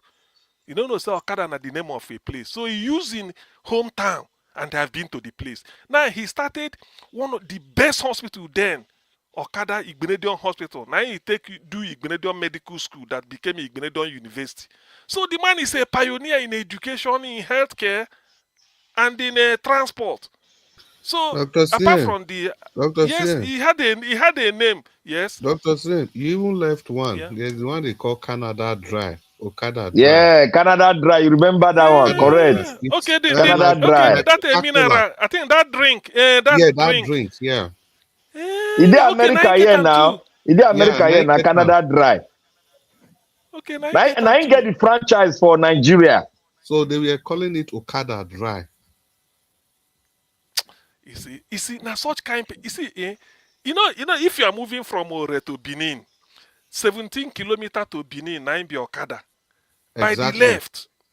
I don't go there. By the left, if you just stop, you just. They don't tell Okpebolo to say now one time governor he go be. And you think now they come up now. When we they enter Okada, now so people he take in hand build houses for people, just like quarters. Now all of them the same design, just build and build. It's the same thing. It's the same thing. The man you were talking about, Dr. CM, Jakonde. You remember low-cost housing estate for Lagos, those Jakonde estates. Do you know that Jakonde, he not get one for those low cost? Not one. Not one allocated. You know, they interested. That man came to serve now. The thing that they surprised me that they talk about this Buhari man. People don't know. See, this man has been evil. Now in Toyota Crown. The Jakonde na Toyota Crown where they rise in 70s. Before he become governor, now he used till he finish. So I mean, you see that Jakonde housing estate. Do you know the plan? He said the plan is that if you they work for government, like Lagos State, this thing, you go take one flat. If you're a bachelor, 2-bedroom flat, son a 3-bedroom flat. He said you go they pay him. Government go they deduct some money from your salary. Which means after 25 years, I don't know now until I came to UK, I know say I be mortgage. So government, Lagos State government, as then they pay you salary. Then go to deduct maybe if na data, if na 18. See, Oga, yes. I'm a beneficiary of Jakonde educational structure. I am one of the beneficiaries. The man was giving us, let me say it loud now, so that people go know. The man was giving us uniform, two pair, a pair. Every year, a pair. He was giving us books. Not only books, the one we write, he was giving us textbooks. Then he was feeding us once in a day. They feed us once in a day. He contracted to some well-established food vendors. The local vendor, he didn't even go to the big one. He used the local vendors. Banter, you forget say the medical people they come school that time. Yes, now we get hospital for school. If you get injured, they'll carry you go there. Black Panther, it not even finished there. Do you know that this Ambrose Ali where we they talk so Ambrose Ali, you know, now he be governor for Edo State that time. This same Buhari sent this man to jail. Send that to jail. What be accusation? He say whether he spent 200 and something thousand naira for party politics. They say he built the university for his hometown. Now this same now I go pay the money. Pay the money when they take release Ambrose Ali. Buhari has been evil. So I don't know why Of people they course. talk. They don't know. Buhari na evil person now for long now. You see, no. There's part of allegation against Bruce Ali say he go take money, go build house for, go build university for your hometown. I don't know how No that mind one now, not be our state this money. Now our state I money don't use know. build that now. He build this thing. The man where they wear sandal, now he they wear when I see him. Sandal, professor of You know, he was morbid a professor anatomy. of morbid anatomy. Morbid anatomy, The very only professor intelligent of man. that discipline we have in Nigeria. The only In professor those of that days, discipline then. now so, I don't talk now somebody like Bruce Ali, you know, you fit give person poison, the person go buy. Then you go take knife, go cut in skin, just tear am, so that when people come, they say, oh, na gunshot or this, na lie. Now people like Bruce Ali go examine them, tell you say, though there are knife cuts and blood come out, but the real thing wey kill am, Where no kill be this this, person? Na na gunshot. poison. And then go say no be. He say they first poison am, then just put gunshot, take gunshot, disguise, then shoot and put the gun there. Then go say na arm robber. He say no. He say na poison, because he examine the tissue, very tiny. When he don't do it, he go say there's a poison there. So now the real poison kill am, that thing can kill instant. So now just to cover up, then go say you see am, now this. So now people like Bruce Ali go know the intelligence that kind people get. Now then they do real autopsy. Don't like this one where they say person die, but then go corona. Before you go to court, you go give evidence. Say, look, this is what killed the person. Forget about legal terms. So such a person and waiting on Bruce Ali do. Now they are said. Do you know that Adekunle Ajashi of Ondo State then was tried 3 times? Those are strong people now. Where rule Nigeria? Nigeria don't lose many people. No, Ajashi was tried 3 times. Military go tribunal go try am, find am not guilty. Buhari go say no, then go retry am. They tire for that one oh now. How many? Okay, wait. No, wait. Now. You call somebody, you can't overthrow because say the people in power were corrupt. You carry president where be a brother put for house arrest. You put Alex this other person for jail for 100 years. Now he make fella sing. Fella say motor get accident. They go jail conductor, leave driver. Yes. The JD conductor, leave the driver. Fella take and sing. He say motor get accident. They leave driver where they drive the motor. Go carry conductor, put for jail. You see? That is the thing. Bigotry. Now I make am for my opening speech. I was trying to portray, say, now these Fulani people be the not be northern Nigeria. I'm telling you, you are right now. You are right now. You are very right now. Now their mentality. Now their mentality. You want everything. You have to be them. Everything you have to be there and not be said then they use. Maybe they don't send another Fulani to ambassador of England now. Another Fulani man. I don't know who be that. Now they don't take him today. Now they put him inside horse. They drive him about for England. What be the name? I don't forget the name. One Fulani man now. You go see him there. He's very clear. He might be like Oyibo. Alaji Dalhatu. Alaji Dalhatu. Another Fulani man they go put for ambassador there now. Another rubbish continue. Okay. So that thing go they go even that Dalhatu. Now be the problem when we still they talk. You see that Dalhatu so. Mona fast forward. I mean rewind back to Buhari time. There was one Dalhatu then also. Now so then they do and they come. They no go ever allow other people. That is the thing somehow, that is true. No matter how you still look at this thing, now part of the thing will even make me they say, okay, anyhow, this Tinubu so it still they deal with them. Anyhow, it still they try. It was after BC Onabanjo for Ogun State came out from prison. Now he died. Yes, I think he went blind. The same thing with Bruce Ali now. That's not all of them. They were inside the agreement. I think Bruce Ali went blind. No, Natasha na him pay me pass. Try a man 3 times. They try and they no evidence. They bring Bruce Ali come out from jail. You know, reach how many things die. He die. Ha! Wasted brain. That fool na the Buhari. Look at we lost a gem. We lost that guy. Look at what Lagos State government lost. They paid private. Lagos State government contacted, just come and do it for us. Lagos money. You Buhari stop and with federal might. No refund, nothing. The money just go like that. Just like he said, they are too much in a hurry. Hurry. That is the reason. Why are they so much in a hurry to develop Lagos State government? Okay. How much we don't lose for NNPC when they discover? How much? Ogaziem. But in fact, to be honest with you, assuming full and assuming no, it's true now. The money will develop Africa. That will lose so. Now, sometimes they recollect all these things are coming back because when you see, as I said, which mentality, that feudal mentality of Emir go day, then in go they feed you, in go they, that is just like that. You can't have initiative of your own. That is the meaning of feudal system. Dr. CM, do you know the latest information now? Sultan of Sokoto, where he say, where he talk something about jihad. Now he say anybody where he go shout Allah Akbar when he do something, then go buy him. He don't talk on today. He don't release memo.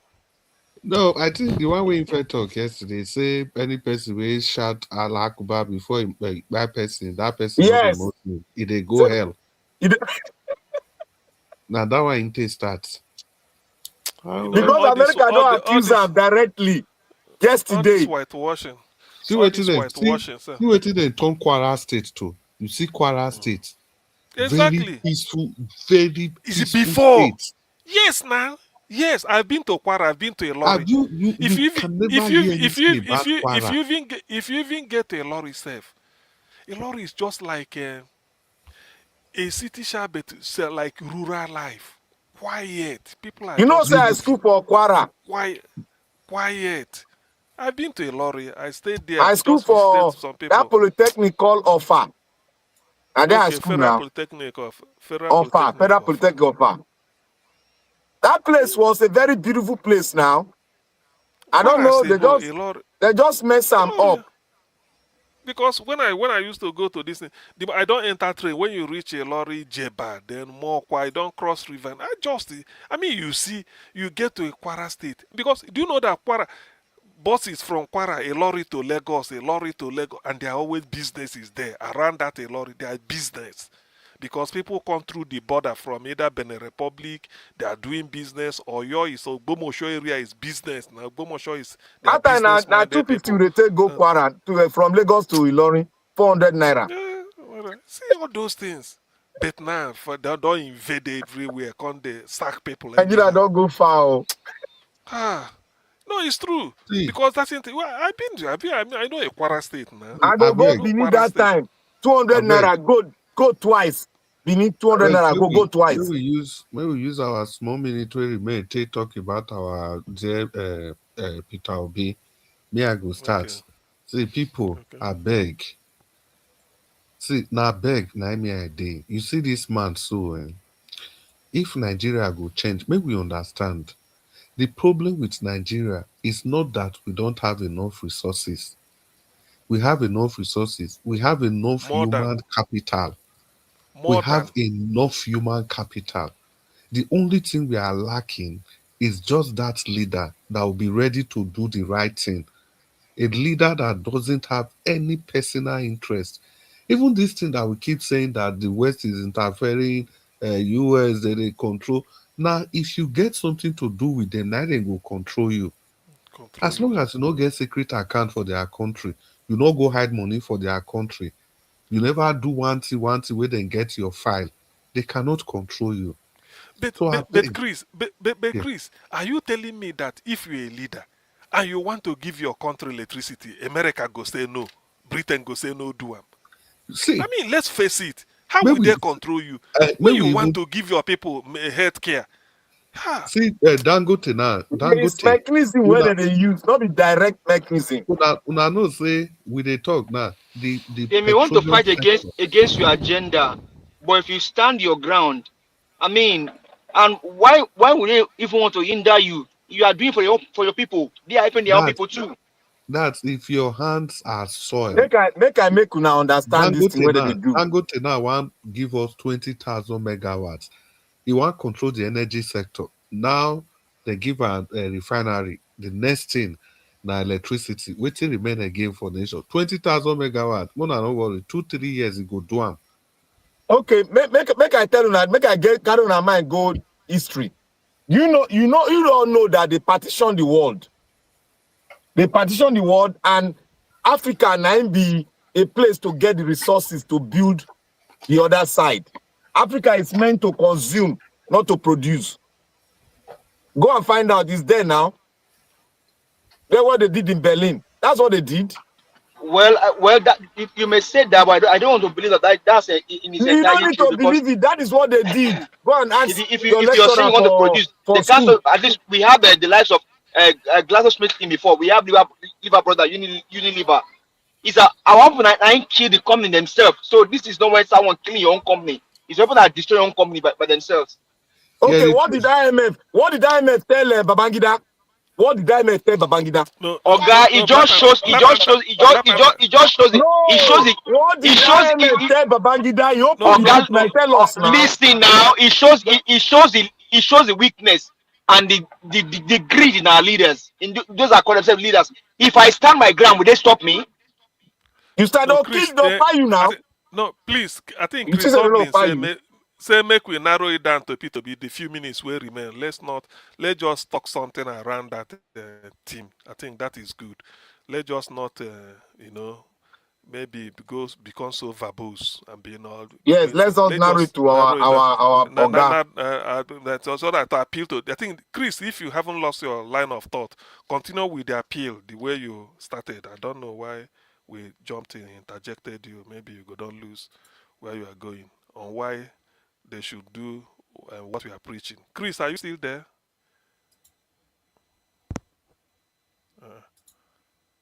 Okay. Okay, Chris. Well, the thing about maybe he's busy with some other things.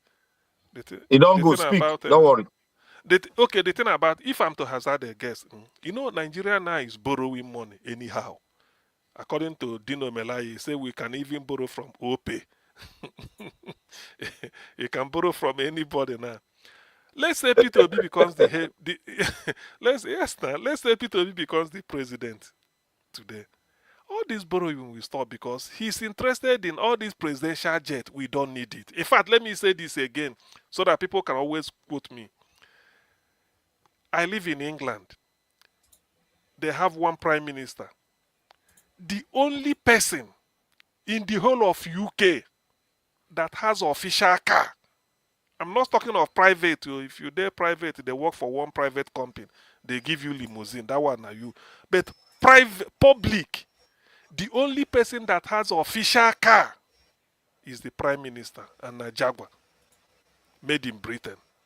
Only the prime minister. So if you are living in London, they will always tell you that we have 5 minutes to round up. 5 minutes. Thank you. Okay, 5 minutes. So let me say this and go. So it's only the prime minister. If you are lucky to be living in London and you are going to work, you enter train, all these things. You can see your politicians going to work.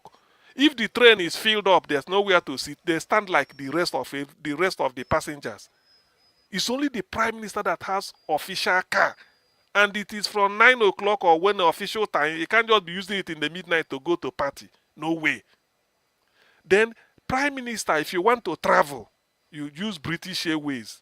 No one is assigned to you. Nothing like prime minister's a fleet. No one. If you stay passing the same British Airways that travel from London to Buenos Aires in Argentina or to Kuala Lumpur in Malaysia, all this, that is what he uses. If he's going to Africa, that one going to Africa, that is what they use. There's What no about one the king? assigned What to about him. the king? The same thing, no one assigned to them. But if you come back, they make sure that the one you're going to use, maybe not the one will contain only you. When you come, because of security reasons, when you come back, the thing goes back to the fleet for use by any other thing. No one is said they pack this one for Downing Street, that where they pack for Abuja, they. So if Peter Obi should be prime minister and then has the presence of mind to sell off all these things, sell them off, use the money to finance a Ministry of Health so that every teaching hospital can get plenty money with which to buy bandage. Which one are you going to use? If you want travel now, you go No, use a see, commercial airline. You can Make use them go commercial buy airline. am. I beg now By 5 minutes waiting. to get. See, Thank you. Black So they Panther. buy people. Black Panther. That is exactly the point. Me, I talk for 1 minute. You will talk for the remaining 1 minute. That is exactly why Peter Obi is coming. Nobody they buy any person. Inosun, even if you go give Inosun the contract, imagine Inosun they say me build car for all the members of House of Assembly. That money will then go they give Japan. Build armor car for our president. Small, we go do better and better and better and better. If you build this year, 3 years later, if you want to build again, it will be improvements. Now those things, now Peter Obi they come from. And now that one, imagine Peter Obi don't rule finish. He use made in Nigeria car, use Nigeria hospital, they eat Nigerian food, they go France, go they take medication and all those things. Then you can't tell me say another president go come, you go want go back to that dirty life again. It's not going to happen. You see all these people, excessive involvement in pleasure, debauchery. That is their problem. So once Peter Obi don't set that standard, it will not become very easy for the next government to follow suit. So that's the point. That's why they don't want him to come, because they say and clearly say this man is different from all of them. Listen to Ayo Fayose. Listen to that guy. He they talk the truth. Say this Peter Obi make una know underrate him every time now they want government. So now be the thing.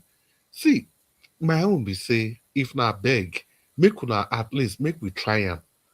Let nobody give up. Make Nigerians make una try am and let's see the difference. That is all I have to say about the man. Thank you very much. I would like to say this to all Nigerians. We know we have passed through hell, from the military down now to the civilian government that refuse to do the needful. Like I always say, there is only one man the Lord will put among us, and that one man is the man that will do the job that we want that kind of job to be done.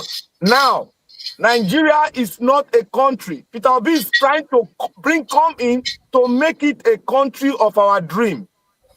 We have to know this. I repeat, Peter Obi is coming in to make Nigeria a country of our dream by setting the parameters, all the institutions, for them to work effectively. We are no longer going to have oligarchs. That is, one man set the pace for the whole country. It's coming to devolve power to the state so that you and I can enjoy the dividends of democracy and know what true federalism is all about. Nigeria have not tasted true federalism. What we have is the military system of government where one man dictates the destiny of all of us. But in Peter Obi regime, we are going to partner with each other and dictate the destiny of our nation. We are going to partner with him to form a formidable force called Nigeria. We are going to rewrite the Nigerian space, because what we have now is not defined. He's going to define it. We are going to rewrite the country of our dream. So, my people, we cannot miss this. I'm not politicking. It's a service to all the black race that we are doing here today. If Nigeria rises up, the entire black race will be confident. They will be upright to say, if Nigeria can do it, we can do it. The emancipation will be like a wide wing blowing through the surface of the water. It will blow through Africa. And Africa will now see an example of true federalism. Because most African countries, they don't practice true federalism. So, my brothers and sisters, we cannot afford to miss Peter Obi. Who knows? How are we going to get Peter Obi if we miss the Peter Obi? We have been praying. We have been looking, searching. We found him. Everything we owe today, everything we wish for ourselves is in him. That means we must passionately own him and make sure he gets to Aso Rock. Thank you very much. All right. Thank you very much, my people. I appreciate you all. I gave you people 15 minutes and you all talk for 1 hour, 5 minutes, 42 seconds. Okay. Thank you very much. Okay, Ben. Yes, I appreciate you all. Thank you. We've come to the end of this broadcast. That is the minutes you talk there. Thank you very much, everyone. Now, God, and God bless you now. So, I'd like us to round up right now. Thank you, Okasiem, for coming in. Mr. Jonathan, Black Panther, Oga Chris, F. Emmanuel, give us a mandate. Thank you. Mashallah, God bless you all. And those of you that called in, thank you very much. I appreciate you all. And I thank those of you that super chatted the platform. Jay Ikem, thank you very much for the super chat. I'm very, very grateful. I believe it's your first time, and I'm very, very grateful. Thank you, Stephanie Ojek, Madam Suberry, and Mr. Joseph Orji. Thank you. And those of you that liked, that shared, thank you very much. I appreciate you all. Thank you so much. Thank you, Mother, for Mommy Diaspora. Thank you, my lovely mother, for all that you do.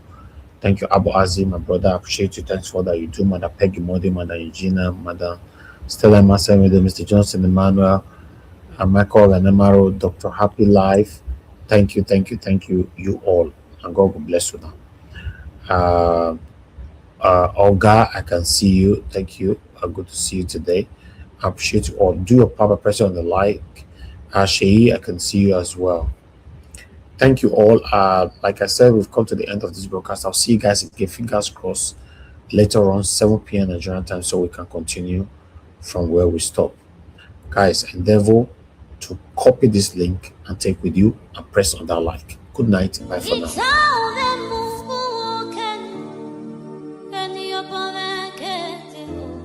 That's right.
Oh,